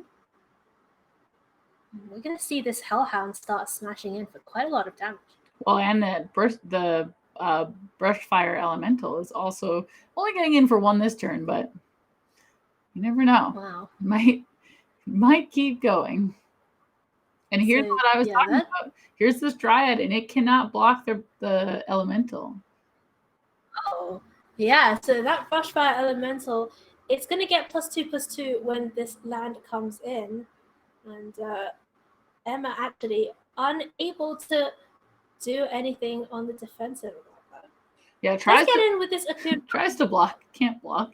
And then this is a good curve. I mean, we have another land should we need it. Both players, I guess, have good curves. Yeah, here comes Omnath for Emma. And Shatterskull smashing in hand as well as Ugin. So a couple of ways to deal with the board, but maybe a little bit more expensive for Emma. Well, Emma gets to trigger Omnath here naturally because of the Dryad. So gets to go up to 6 mana with this Omnath trigger. So honestly gets to clean up these X1s pretty quickly. Wow. Yeah. Shatterskull smashing in an X red, I believe, and is going to distribute that damage around. So we're going to see Brushfire Elemental and Kazandu Mammoth be targeted by this. And wow, things not looking great now for Lazy Spaceship on Gruul aggro. Just a couple of Akun Hellhounds and can't even play both of them this turn. Yeah, super unfortunate because on a mold of 5, things are actually looking pretty okay. But while these Hellhounds are 1-drops, they're really not anything without lands. And when you mold a 5, you're going to have just access to less cards, which means probably less lands. So unfortunately, the power of those Hellhounds are not showing here. Oh, and the 8th land drawn for Emma Safi does mean that Ugin, the Spirit Dragon, is going to be available this turn. Doesn't even we see the power. It didn't even need the 8th land because it was one of them was a fetch land. So. Still can play it, but doesn't need to. X is 1. Yeah, and Lazy Spaceship now having both of those Akun Hellhounds swept away. A brutal multi-5 in this game number 1, and we think Emma is going to close this one out very shortly. There is the concession as we go to sideboarding. Okay. So what do you like in Gruul sideboard? Well, I definitely like Clothes, but it's a polarizing opinion. It's tough because I think it's possible that Lazy Spaceship is saying like, hey, I just need to kill very quickly. Whereas Clothes is pretty good at doing like, a long-term damage.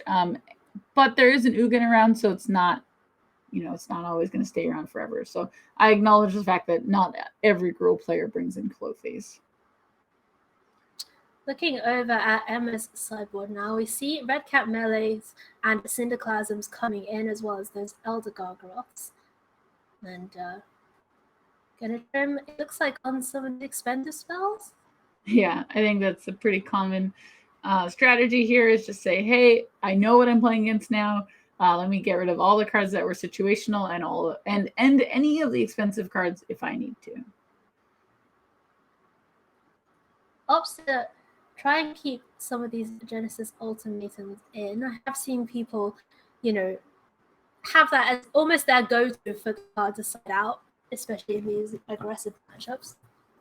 Yeah, I think we were delaying the inevitable, where at least an ultimatum was coming out.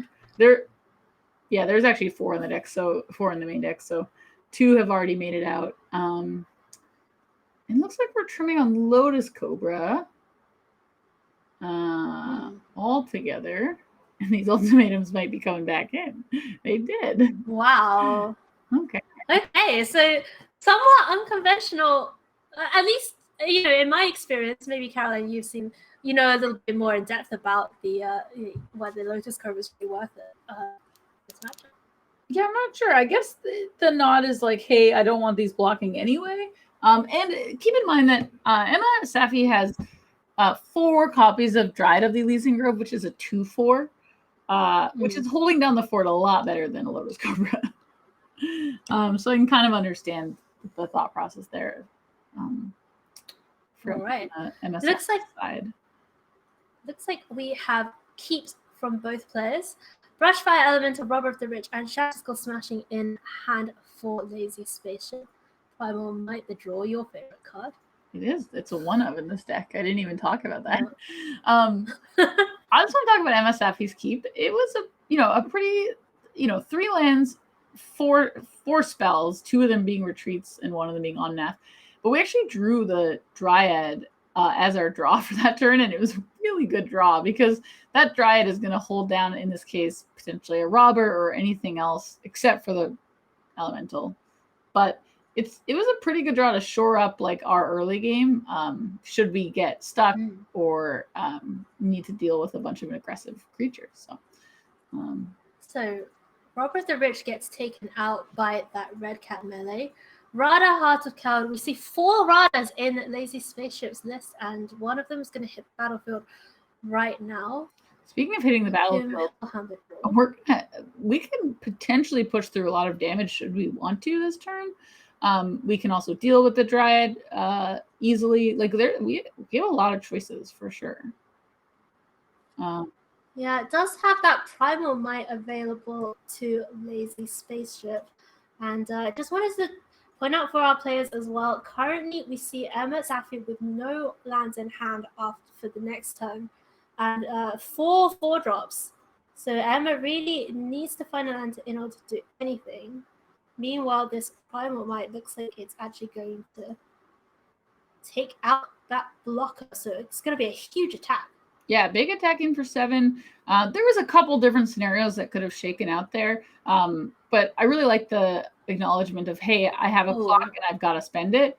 And Emma Safi's start was not fantastic in terms of the land department, so pretty acknowledgeable to like, let's get rid of this creature. Stops any mana fixing that Dryad does, and also stops the body from any blocking. So.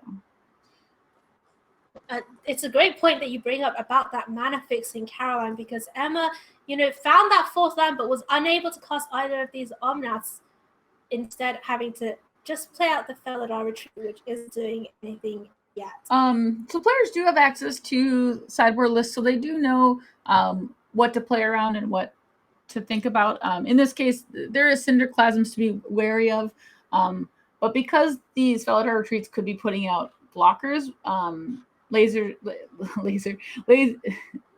Oh wait. Okay, I didn't just misspeak. Okay, Lazy Spaceship did acknowledge like, hey, I need more creatures to be able to get across the finish line here. Sorry, I got really mixed up because their arena name is Laser Station. So I felt like that was not my fault. There's a lot of different L's and S's. Big attack coming in now. Lethal attack, actually. Lazy Spaceship. Because lethal because of that Bone Crusher Giant. So that's going to do it for game number 2. And we are going to see a decider here in Division 8. I believe one of these players is currently at 3-0 in their division, Caroline. Yeah, so, I want to say it is. I won't guess. I'll just pull it up. Okay. Probably better. I think I know who it is because I did these slides, but I just want to double check. Yeah, so it is Lazy Spaceship. Is currently 3-0. And now going to game 3. Wow. So Lazy Spaceship fighting to remain undefeated here in Division 8. And that would, 4-0 would be an incredible start for a competitor in a VML. Agreed. I'll let you know tomorrow how I feel about it. Yeah. So, wow. Lazy Spaceship siding out a land on the draw here as we look back at Emma's list. I actually think that's an interesting space that is not explored a lot right now. These Gruul aggro decks actually have a lot of lands because of all the spells. So I think there is, like, I haven't been counting how many lands are actually in the deck if you count all the spell lands, and I think it's well above 24, so pretty interesting. Both players with kind of awkward opening hands here, Caroline. Oh, Emma Safi kept that hand. Yeah, Emma kept a hand with no face-up lands, but 3, I believe. Okay, I was going to say, how many backwards lands? Because I couldn't see. Yeah, there were 3 backwards lands, or at least 2, maybe 3. And we're going to see Lazy Spaceship throw the triple Fabled Passage hand back. And I agree with that. It has some really explosive opportunities, but it can also you just get stuck so quickly. So I appreciate the control there to say, okay, I need a better hand. Oh wow! It was actually a 2-lander that Emma Safi kept. Oh no, it was 3. You're right. Yeah, this Spike Field. It had the Turn Timber Symbiosis. Who knows what's happening? Here comes Robber of the Rich, though, we think, on turn number 2 for Lazy Spaceship. Hasty Human Archer Rogue from Throne of Eldraine. We've seen this one before, and Red Cat is going to dispatch that immediately. Is that it has 3 types? Yeah, Human Archer Rogue. Really? Oh my gosh, I didn't think they made 3 types these days. They've been trying to avoid that. Oh my gosh, there's so many types. It's a lot of types. As we see Laser Station finding that 3rd land, Bone Crusher Giant in hand, deciding not to develop it out. Gonna stay on the on holding up these removal spells for now.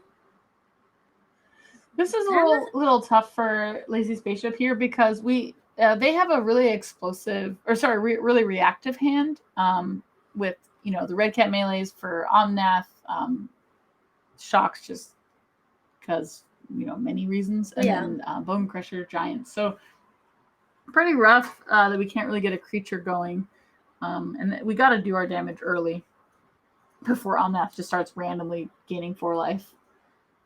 Yeah, we do see Emma with that Omnath in hand, and actually was able to gain some life with Uro as well. This is a good way to do some questing damage. Fees. Yeah, the terror of these decks, and one of really the centerpiece threats of Gruul decks, Questing Beast out of Eldraine, coming on to the battlefield, and we see Questing Beast in Embercleave especially do some work. And if we draw a 5th land, it's going to do some work on our next turn.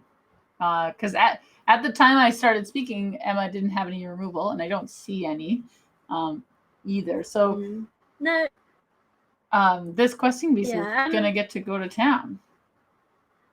But we did need the 5th Emma land. Still with no removal. Yeah, we did need the 5th land for that Embercleave to come in, but still some other options. So not a terrible sequence or turn here for Lazy Spaceship. So Red Cat Melee going to deal with that Omnath. And Radha Heart of Keld ready to be deployed. Ooh, and Radha could find a land off the top here. Which would be pretty awesome. Yeah, I think that would be really forward. Oh, okay. Unfortunate. Just another Embercleave, kind of ruining the surprise here for Lazy Spaceship. So Radha, Emma Safi able to get Felidar retreat out. Radha can still find another land here. Unfortunately. Oh no, I guess Radha can attack. Just kidding, just kidding. Okay. So we can attack with both. Radha can attack. We'll Embercleave up. I assume the Questing Beast just because it's more efficient. But I guess we'll just let it happen. Emma does get an extra cat, which can't block. Well, that's not true. Emma could make a creature that can block the Questing Beast, but I don't imagine that's helpful at the moment. Yeah. Instead, probably 2 cats to block the Radha. But a face-up Embercleave makes this so difficult. So honestly, yeah, it's tough here, right? Because your 2/2s can't block that Questing Beast, so you know you're taking at least 10 there. So this is going to be a chump on the Radha. And we are indeed going to see. Oh yeah, the double block on Radha doesn't work for many reasons. No, Radha does have first strike in and Lazy Spaceship. We just have shock in our hand. We have a oh my gosh, sorry. Lazy Spaceship has shock in hand and Primal Might off the top, which we know is coming. Yeah. So Emma needs kind of a pretty powerful value town, as you like to kind of talk about it with this Escape the Wilds. It is value town, but unfortunately value only finding more value. Escape to the Wilds and Shatterskull smashing in the escape zone for Emma Safi, but that's not going to be enough. Felidar Retreat can make another couple of inconsequential 2/2s. They can become 3/3s if we want them to be.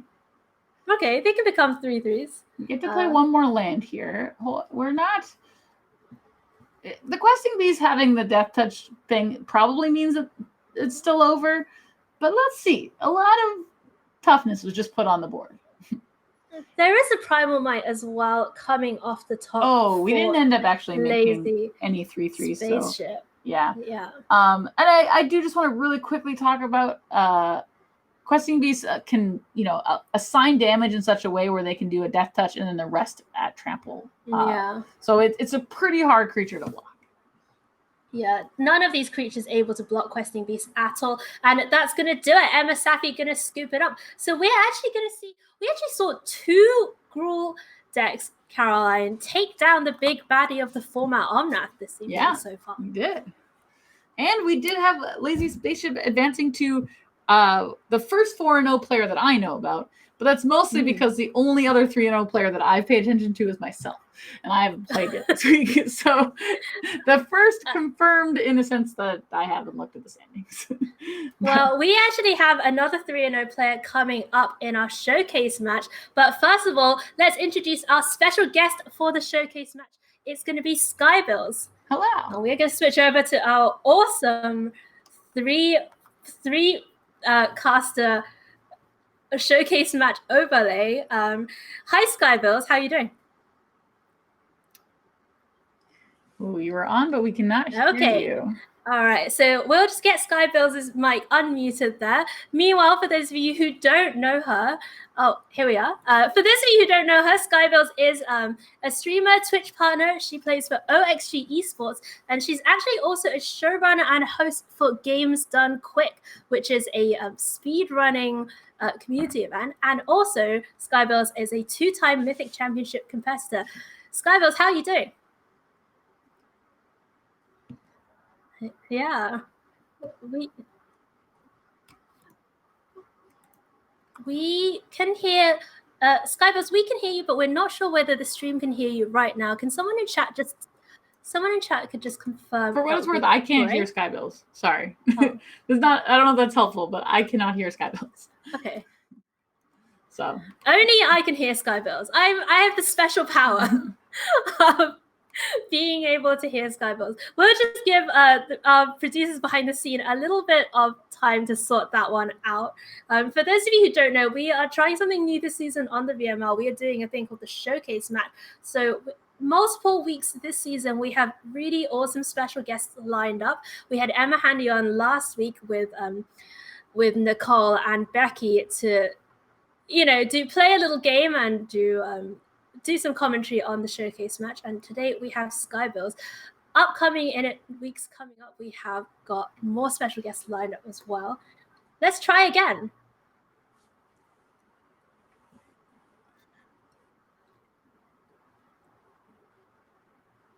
Okay. So can you hear Skybells now, Caroline? No, you can hear Skybells because you don't have the Discord call deafened. So it's not coming through where we want it to come through. But that's okay. I understand.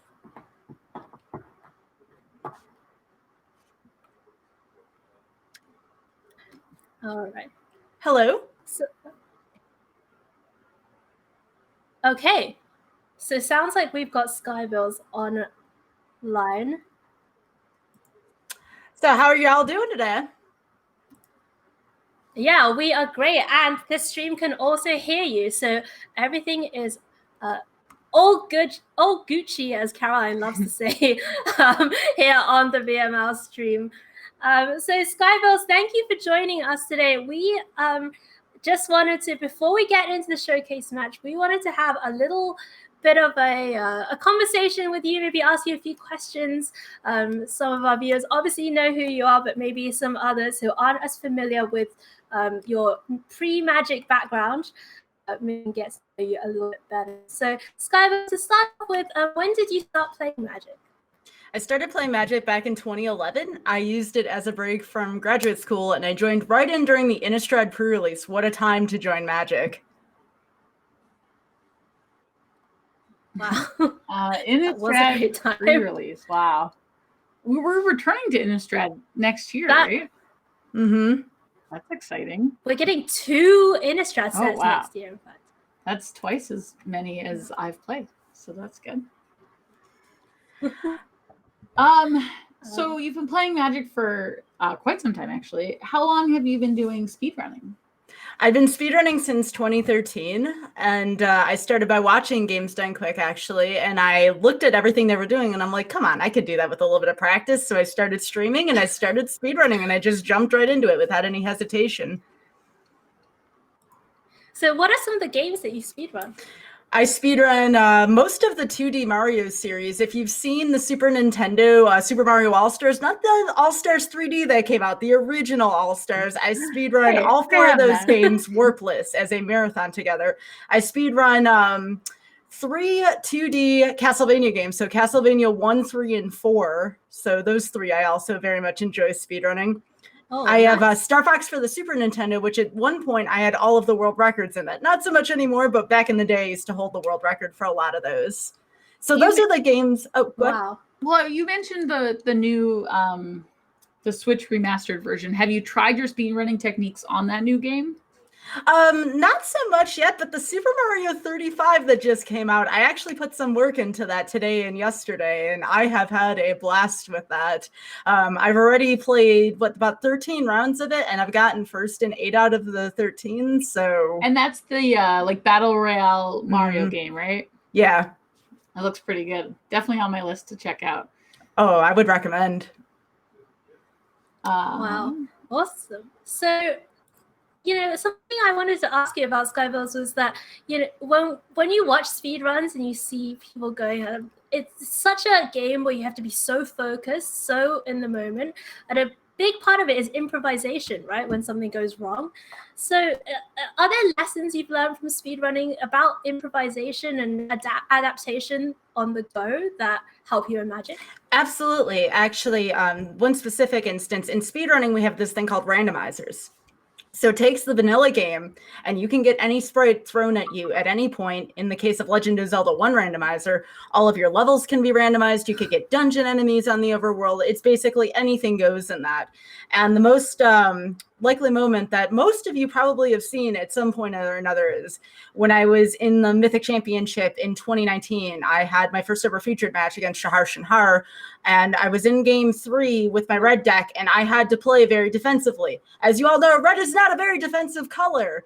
But in that case, I actually took a few steps back, played the control role, and suddenly when my frenzy came off, I was able to take over the game there in just 2 short turns. So that was definitely a reminder of no matter how fixed these colors may seem, sometimes you have to identify yourself as the control role, even if you are the most aggressive deck out there. And that strategy right there was what it was able to get me to almost advance to the top 16 there. Awesome. Well, this is actually a pretty good question to follow up that story. And I think I know the answer to this question, but what is your favorite type of deck? And I've given types of decks as examples. So aggro, control, mid-range, like where do you land? I very much like aggro, and there's 2 ways I can do it. I can either burn and go a little wide, or I can go big and chunky with green and gruel. So those are typically the ways in which I like to play Magic. All this mirror match with Omnath and stuff, no, that is not for me. I like to go big or go home. I say that, and I registered Omnath last week, but only because I couldn't justify not playing Omnath given its strength. Big mood over here for me. I love Omnath, and I think it's great, and I love to get value and draw 5 cards. So I cannot, that does not compete with me. But it takes all sorts to make a multiverse. And actually, I guess something that I want to find out is, aggro decks are pretty quick, and certainly whenever I try to play an aggro deck, I'm always rushing from one thing to the other, like trying to get all my spells out, just trying to kill an opponent. And sometimes I can really rush through my decisions without thinking. How do you make sure that you don't rush and don't play too the only time when I really check my moves is when I'm in a tournament with a lot of stakes on the line. But I'll be honest, I would trust myself going fast over overthinking something. I am way more likely to misplay if you see me play slower versus fast. So I try to strike up a balance between the two. But if you're giving me, you can either go fast or slow, I'm definitely going to go fast, because if I second guess my moves, that's when I end up getting in trouble in Magic. Wow. Cool. So just for those that are paying attention at home, we gave Skybills a heads up on some of these questions, but these next 2 questions we did not give Skybills a heads up on. So I'm pretty excited about them. We're going to switch gears a little bit and throw some silliness your way. So the question I have for you is, if you could visit one plane in Magic's multiverse, there's many to choose from, which one would you visit? You have to go right now, by the way. I have to go right now? Right now. I really right now. Tarkir actually would be one of my favorites. Cool. I absolutely loved all of the art and beauty that went into the Khans of Tarkir block and Fate Reforged, Dragons of Tarkir. Just so many cool dragons, so many cool big creatures going at it. And Ikoria is a lie. That set was supposed to be about big creatures. We didn't really see big creatures from Standard. So this is all about Tarkir and its dragons. Right? Ikoria is a lie is the best thing that's ever been done. Ikoria is a lie. I'm expecting big goodness. creatures, and all we have is this reclamation crap. I'm like, this is not Ikoria. What do you mean you don't love cycling cards for 1 mana and making a 1/1? I have to go make some t-shirts. I'm sorry. I gotta get on this. I love it. Caroline, if you could visit one plane from Magic, which would you visit? Where's Karn from? Karn's just from Dominaria, right? I love how you're just. Well, I'm not very good at lore, so chat's probably answering, but I would go and hang out with my Karn. I like Karn too much to not do that. I love it. All right. So my silly question to you, Skybills, is if you had to eat one of the food tokens from Throne of Eldraine, which one would you eat? And I'm going to remind you of the options here, right? Your options are 1, curly bananas. 2, a person that's been baked into a pie and looks sad. 3, an entire hog roast. And 4, pastries that are definitely not poisoned. I'll take the bananas. Definitely. Honestly, those seem pretty okay to me. Anything else kind of seems inedible, honestly. Okay, I'm laughing for two reasons. One, Hayu, first of all, can you answer the question? What would you eat? I would eat the definitely not poison pastries. Okay, and two, I'm laughing because Hayu clearly did research on our notes of all of the tokens, and it actually says in our notes, definitely not poison pastries in capital letters, which I love. Yeah, I can't help myself, Caroline. I'm just a huge foodie. I expected recipes breaking down each one. Well, Cali bananas. I mean, it's an interesting choice because they do not look like an edible human food to me. I don't know. They look pretty edible to me compared to all the other things. Especially, I don't want to be eating a poison pie, right? Like any kind of pastries. Yeah. It's definitely not poisoned. We covered that. Definitely not poison. All right. Thanks for bearing with us to the questions, Skybills. I think we are going just about ready to head down to our final feature match of the evening. And for those of you in chat and in the audience, all three of us are going to be on here for the final match. So let's have a look at the first competitor. So we have from, I believe, Division 4, but Division 4. It says it right there. We have got Runeclaw Barrage, and Runeclaw has brought mono red aggro. Skybills, is there anything about this particular list that stands out to you? Yeah, I was looking at this a little bit. I still don't know about relying on lands with the Hellhound. I mean, it seems okay if you keep drawing lands, but it just seems like one of those things that's kind of bad mid to late game if you don't have a land to propel it forward. So I've kind of had my doubts about that for a little while.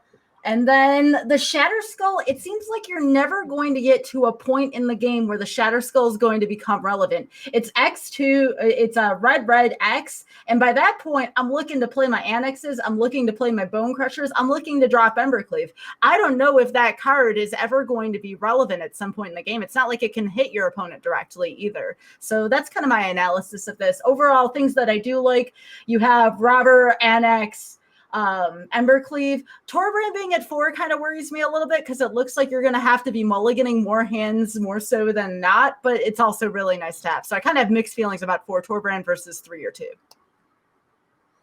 I also wanted to ask you quickly about this card, Roiling Vortex. Oh my god. Mm-hmm. Rolling Vortex in the sideboard. The full 4 copies here brought by Runeclaw Barrett. So you want to know my thoughts about that? Yeah.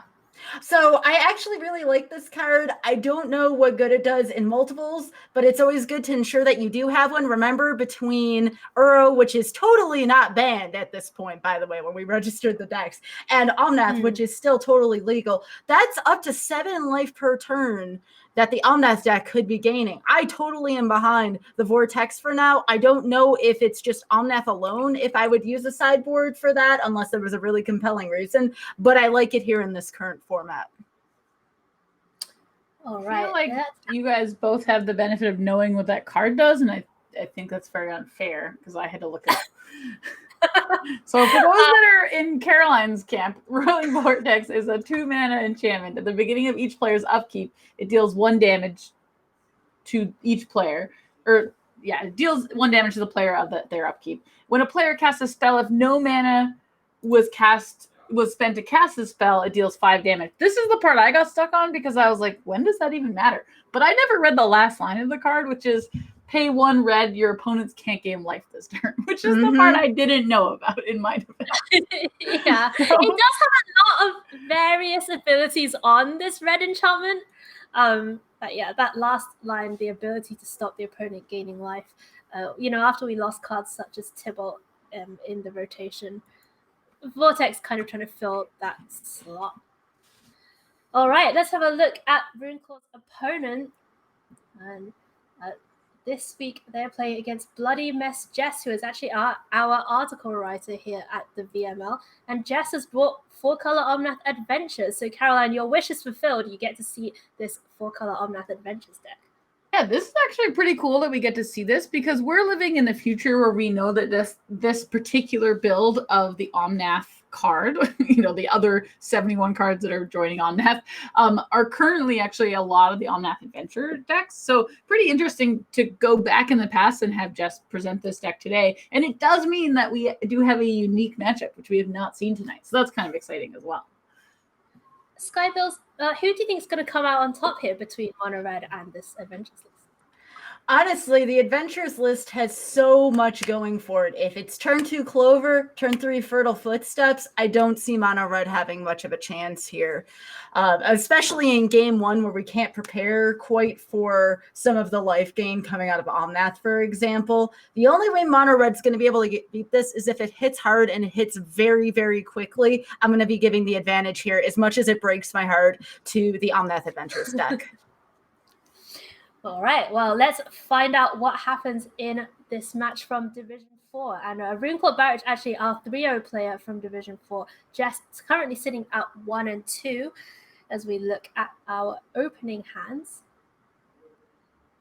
And for those of you who don't know, Skybell's actually also a competitor in the VML. What division are you in, Skybell? I'm in Division 3. Division 3, okay. So the same one as Jen and Zabacus that we saw earlier on.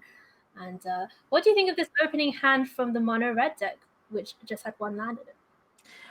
Well, yeah, you definitely don't want to go with the 1-lander. I do like the 6 that the Mono Red has available to it right now. It's not too bad. The only thing is, again, I really wish that Shatter Skull was something more than that because, again, we're really not going to see too much action. And I had cautioned about that earlier, that card is a very tricky card to use in Mono Red. We'll see how it plays out. I would love to be able to eat my own words. I love seeing Mono Red do well. But just to be realistic, I don't know if we're going to be seeing much from the Shatter Skull.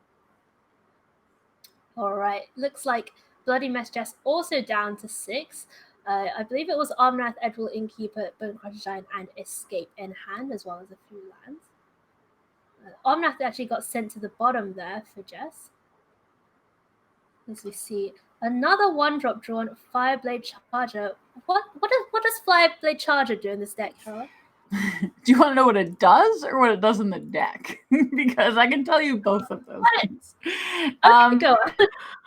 So if it's equipped, it has haste, so it doesn't naturally have haste. And when it dies, it deals damage equal to its power to any target. So right now, it is technically just a 1-mana 1/1 with no haste. But in some Embercleave world, it could be doing some extra damage or somehow gain haste. But to be honest, at this point, it is a 1-mana 1/1. So it does that. All right. Ooh, there's the Clover. Both players, yeah. I was going to say, both players exchanging blows, getting rid of their opponent's creatures in the early turns, but Lucky Clover hitting the battlefield, just able to get a bunch of copies now of all of her spells. Yeah, if Back over. I was going to say, if I am in the Mono Red deck right now and I'm not seeing blue mana by this phase, I am thrilled right now. That's all I wanted to add to that. Well, let's see some Bonecrusher on Bonecrusher action as well. 2 copies of Stomp going to take care of the Giant on Runecore's side, but Bloody Mess has to take 4 damage to achieve that. Yeah, which means the Bonecrusher basically got in. And this Fireblade Charger, 1-mana 1/1 for 1, as you described, Caroline. Just the Castle Embereth off the top. Oh, Skybills, are you ready for this? I am. I'm still curious to see what kind of help this really does in the grand scheme of things, but not bad. I mean, if you flood, it's certainly pretty good. Absolutely. I mean, if you take a look at Bloody Mess Jess' hand, at the point I was talking, there was not a 5th land, so yeah. This little Jess Charger could get going. Just able to develop out that Escape to the World. Scatter Skull, chill. Stop. I'm trying to make you look good here, okay? You know I'm going to argue about that in a Mono Red deck, all right? You're not getting me to back down on that viewpoint. Well, we're going to see this Fireblade Charger do some damage now, coming in for 4, taking a little chunk out of Jess's life total. Skybills, if you're Runeclaw here, what's your ideal draw for next turn? Well, I'm thinking maybe Annex wouldn't be too bad to have around right now. Torbrand would certainly be okay as well. But if I'm seeing that Faya Wishes, I'm thinking, I'm looking at my hand saying, I don't know if there's much I can do against this at this point, because Faya Wishes, or in this case, granted, the spell being played and duplicated here, it's just going to generate way too much card advantage at this point. And this is where we really see the plight of red deck wins in current Magic. Without Light Up the Stage, there's just not enough to keep it up with the Adventures deck, especially with Clover down. Yeah, Faya Wishes getting Red Cap Melee and Return to Nature out of the Wishboard Fortress does have the mana to cast both of those spells as well. Fervent Champion, the draw for Runeclaw off the top. Not bad. Jess, is this going to help turn things around? It is if Runeclaw gets to attack. Because now our new Embercleave will be cheap. The only thing I'm thinking of right now is next turn we have Fertile Footsteps into Escape, and that's just brutal right now. Well, Bloody Mess Jess is at 11. We're going to see Return to Nature target the first copy of Embercleave. Runeclaw does have that second one, as you pointed out, Caroline, made cheaper by the fact that both creatures got to attack. And this is going to be 5 damage if Bloody Mess Jess doesn't respond.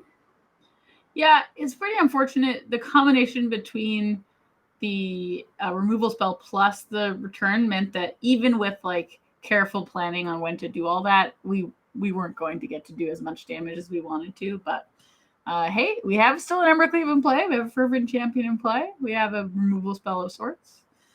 Who knows? Carolyn and I are going to be talking about this for a long time, aren't we? Here comes the second Escape to the Wild for Jess. 2 lucky Clovers found, as well as Beanstalk Giant. And things looking pretty good now for Jess. Is still at 9, however. There are some hasty threats in the mono red list, right? So the thing I'm thinking of here is actually Torbrand, but Torbrand, should the Fervent Champion not be blocked, would actually still only be 8 damage, unfortunately. Robber wouldn't be terrible here right now, because then you attach the Embercleave to it and you could get double the value off the top of the deck. Oh. Yeah. For some reason, that's never happened to me before, but probably because I was already dead when Embercleave hit the battlefield, usually. Jess does get to make a blocker, and just basic Mountain off the top, not what Runeclaw was looking for. So do you hold the Shatter Skull here and just pump Castle Ambreth? Let's find out what Runeclaw decides to do. Can Shatter Skull go to face? No, that's why I wasn't in love with the card when I saw it initially get spoiled.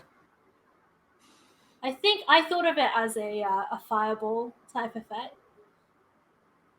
But this, the little Fervent Champion that could, eagerly getting in there, taking Jess down to 5.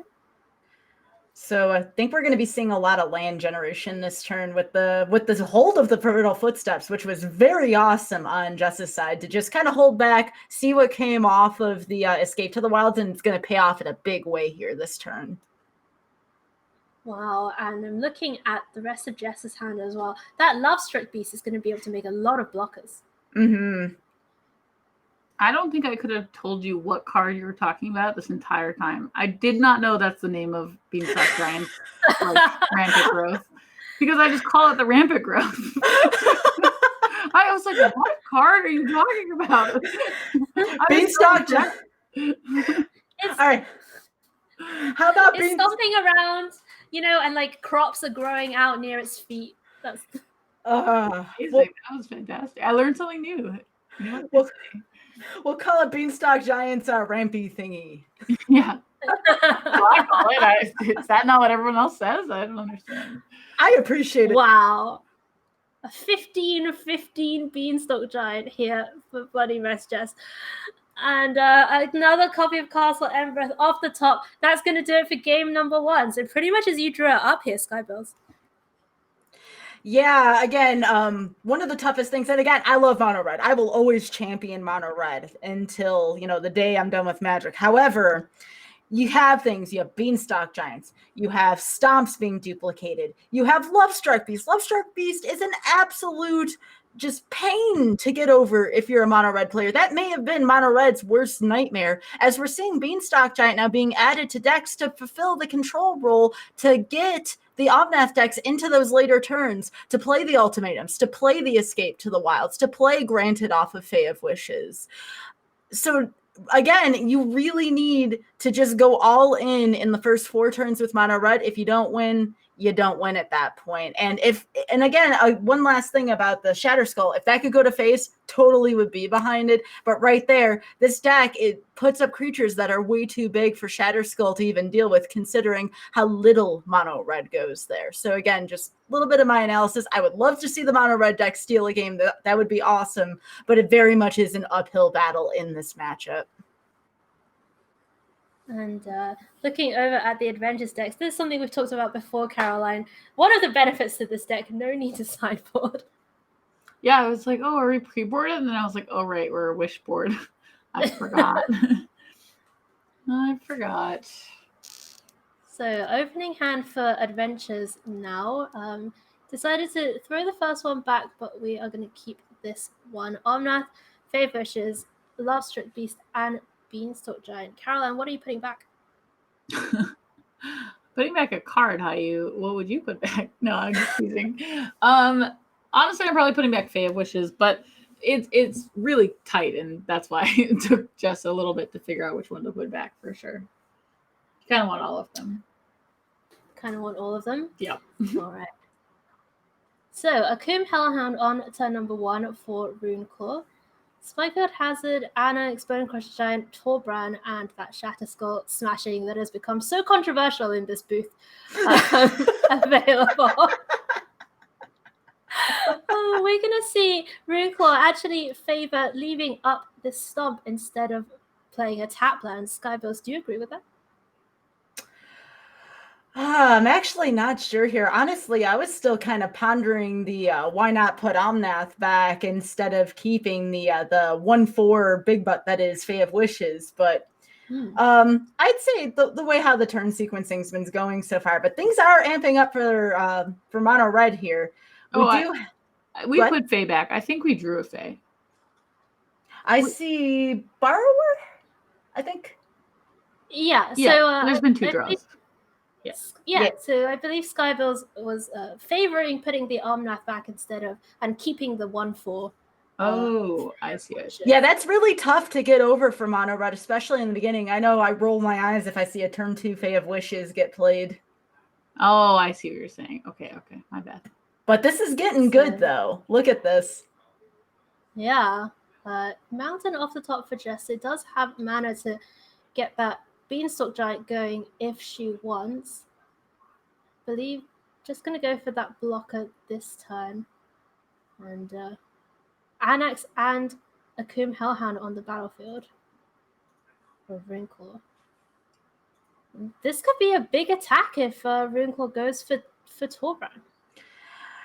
Yeah, there's some debate going on here. You could double spell this turn and play the champion and the Beanstalk Giant and just kind of go, surprise, here's all of this damage at once. Or you could play Torbran in hopes of drawing Embercleave next turn and just doing that much more damage. Again, one of the cards that is the most feared right now is the Petty Theft attached to the Brazen Borrower, but there's no Clover out, so that always helps things. Bloody Mess Jess gonna take the trade here. But Annex does leave behind those 2 Satyr friends. And, well, no land off the top for Bloody Mess Jess. I believe there is a pathway in hand. Things not looking great here for Jess, Caroline. On the face of it, yes, but Jess will go back to their turn being able to cast Omnath and do some things. And we have the Brazen Borrower should an Ember Cleave get too cray-cray. But yeah, I guess Runeclaw does get to do a ton of damage this turn, should they want to. I think we're going to see the Petty Theft this turn for the Torbrand. You can't replay the Torbrand, and it really cuts out a lot of damage here. For sure. I was trying to decide if we were supposed to play this land, but I guess it's kind of 3 damage no matter what. So...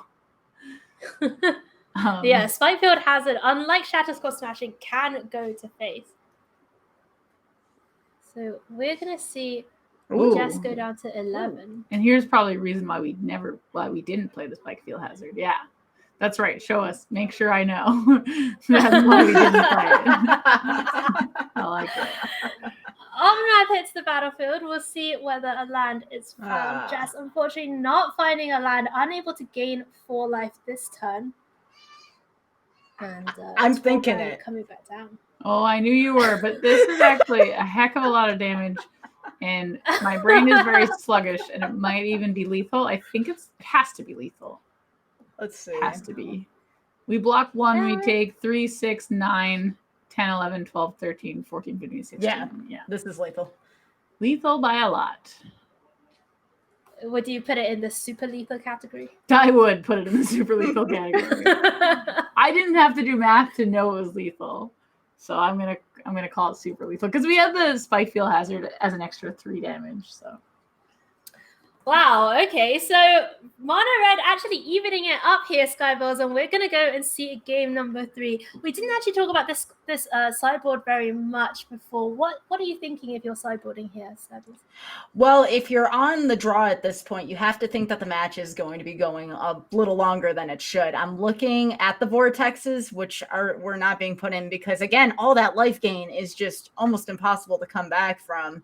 And that constant damage per turn plus Torbrand can give you that little bit of damage you need at the end of the game. So I was thinking maybe the vortexes instead of our 1-drops. But let's see here what happens. I did see the red caps. Definitely the red caps for Omnath. Go ahead. So, both players keeping their 7s, both pretty reasonable hands, and both players out with 1-drops. So, we might see a pretty quick and exciting game here in the decider. What do you do? Crush a Giant the draw. Do you like killing poor Eddie? I do. Especially given that the robber was most likely going to die. So that was a really great play here by Runeclaw, kind of anticipating the fact that Stomp was going to be a factor. We saw green, red, so the Stomp was telegraphed there. So very good response to that. Unfortunately, though, for Runeclaw, Jess is just going to start putting up these creatures with a lot of toughness to kind of buy some time.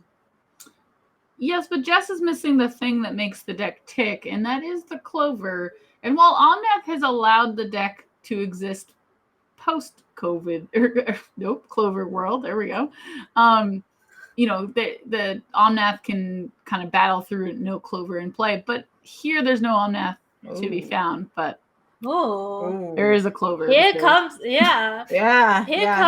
Can't even let me finish my sentence, bloody mess, Jess, and you just draw it anyway.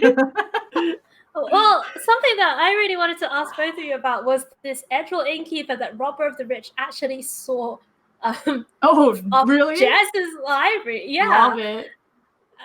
We may get to see a stolen Edgewall Innkeeper here as Jess develops out that. Oh, that's cool. And we'll get to cast the Bone Crusher Giant for the value. I think that's the only... Are there Rimrock Knights in this list? Do we know? Yeah, there is, but I think they came out. Yeah, there's 4. Oh wait, yeah, I'm looking at the right list. There is 4, but I think they came out. Look at that. I like this. I like this a lot. Giant. Oh wow, Eddie! Oh, you need that. You like to see that happen. This is gonna be. There's something going on over here. Okay, there's something going on. All right, so let's hold our horses for a second, because we have gone back over to Bloody Mess Jess, who does have that Lucky Clover and Granted combination that we've seen so many times since this deck was available in Standard. Mhm. We're going to see some removal come out of the deck for Jess, but is that going to be enough, Skybills? Oh, wait a second. Why didn't Jess grab Storm's Wrath? That's a wipe. You don't want to be... If you're the mono red player, a wipe is the thing you fear the most. I know they want to get rid of, or she wants to get rid of the Embercleave, but like, why not grab the Storm's Wrath? I am totally just at a loss for words right now. Wow. Well, it's possible there just needs to survive this turn, as opposed to thinking about the later turns, unfortunately. So this was interesting. Oh. Jess only had the ability to cast one of those two spells, and because she didn't know that the Embercleave is there, she did cast the melee, and now we do get to do a heck of a lot of damage, which is not quite lethal, but it falls in the heck of a lot category, which is a little different than super lethal. I like that term. I like that term, heck of a lot. Heck of a lot. Big okay. Jess gets to untap, finds Bonecrusher Giant, able to get this fade down. Well, this Bonecrusher is a pretty good draw because we get to return to nature and kill a creature. Yeah, that Bonecrusher Giant can actually deal with this. Hold on. Robert. I think this is lethal. So we can sack a land with this. We'll lose a creature to the Bonecrusher, and then we'll get to cast the End Breath.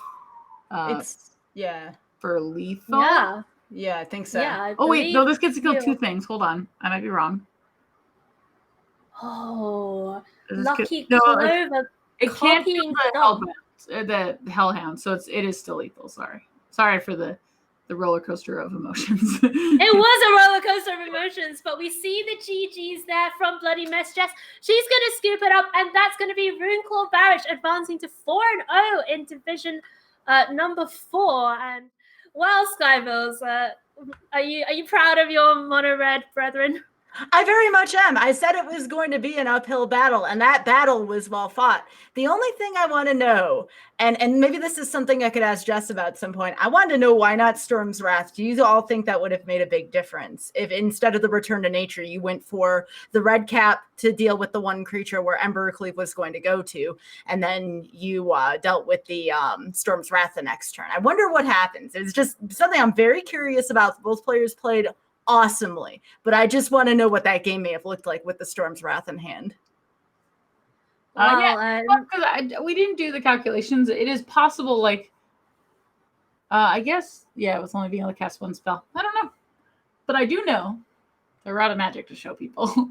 Yeah, unfortunately, that is going to do it for our feature matches. And tonight we saw a lot of Omnath. We're not going to mince our words. The VML this week was full of it. Omnath presence is what we called it. You're not going to have a tongue twister of the royal? I'm not going to have a tongue twister of the royal. But, we didn't see Omnath necessarily be that impressive. We saw Gruul Adventures take down Omnath, and then we saw Gruul Aggro take down Omnath, and then just now we saw Mono Red Aggro actually coming out on top of the Adventures list as well. Skybills, are you surprised that we've seen so many victories for the aggro decks? No, I actually haven't. So one of the only ways to kind of get past the Omnath is to have these decks with these colossal creatures kind of have at it. And you either get it to go off or you don't. You're kind of all in on that, and you're all in on the early game. And that may be one of the only ways to take down Omnath right now, is to be all in on the early game. It does bank on you drawing stuff. It banks on them not drawing a perfect sequence of cards, Clover into the Footsteps, into the Escape to the Wilds. But the cool thing about Gruul, mono green, and even mono red, it allows no room for error. You either draw that sequence or you're going to be pushed up against the wall. And I love to see mono red just come to life like that today. Caroline, looking towards next week, how are you feeling about the post-ban metagame? Can you address me by my proper title, please? Math is for blockers. The Mighty Linguine, math is for blockers. Thank you. I was ignoring the question because I wanted to make that joke. Did you ask me what the metagame will look like next week? Yeah, what are your thoughts about it? Oh my goodness. It's tough. There is actually some tournaments going on this weekend that will be our first post-ban tournament. So I think that not that the VML always shows that, tournament metagames into our metagames, because we do have this whole mind game trick things happening. I think week 5 will be the most tournament-like metagame that we have had on the VML, solely based on the fact that you have to play 2 matches next week, and you can't. Not that you can't. It is going to be tougher to metagame against 2 different opponents who is also trying to metagame against 2 different opponents. So I can imagine it will be more like a tournament in the sense that your deck, you will not see Janna bringing 4 Confounding Conundrums in the main deck. As much as I would love to, I cannot imagine that she could safely do that, because just not knowing if she would play against 2 players that are playing the Omnath deck. So I guess what I'm telling you is I don't know what the meta will be, but I know that it will be more potentially ready to battle more things. Whereas I feel like our decks this week and in other weeks have been geared towards what they think they're going to play against. And Skybill's similar question to you, I guess, looking forward to next week's double week in the VML. I don't want you to reveal on stream what you're going to play, but No. I just, what are you expecting to play against?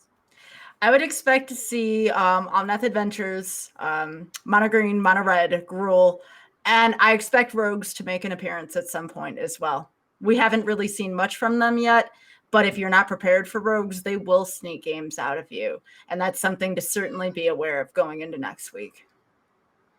I actually had a deck that I'm really excited for, and I accidentally may have said that I was really excited for it in a place where Hayu is, and I'm actually playing Hayu next week. So now I don't know what to do. I was gonna lock in this list. So I was like, "Yep, I'm gonna do it," and then I was like, "Oh shoot, I'm playing Hayu." So now I have.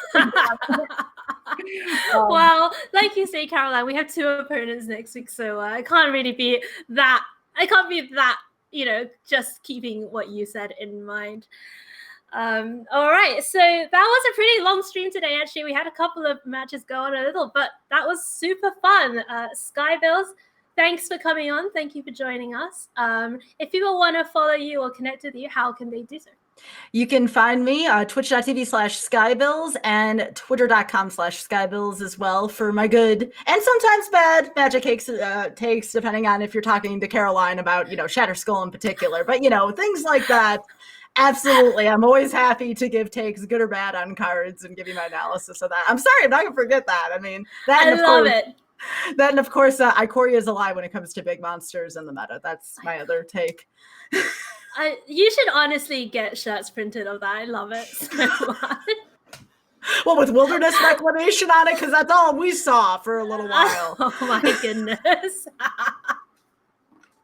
All right, Caroline, if people want to connect with you and find out more about you, where can they go?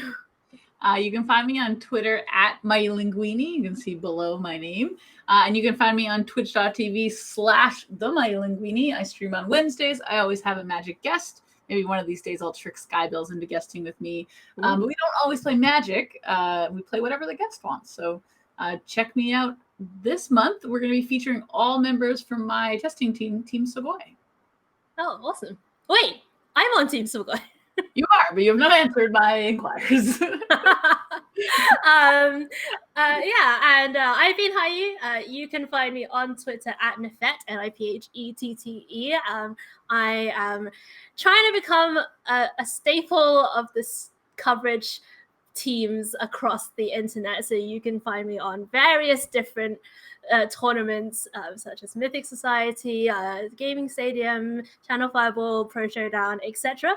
So I hope to see you in another stream very shortly. Thank you for joining us, everybody. If you have stuck with us, thanks for hanging around, thanks for being in chat, and thanks for watching awesome magic with us. We will be back next week, and next week it will be Nicole and Becky who are back on the VML stream. So we'll see you next time. In the meantime, have a great weekend. Bye-bye. Bye.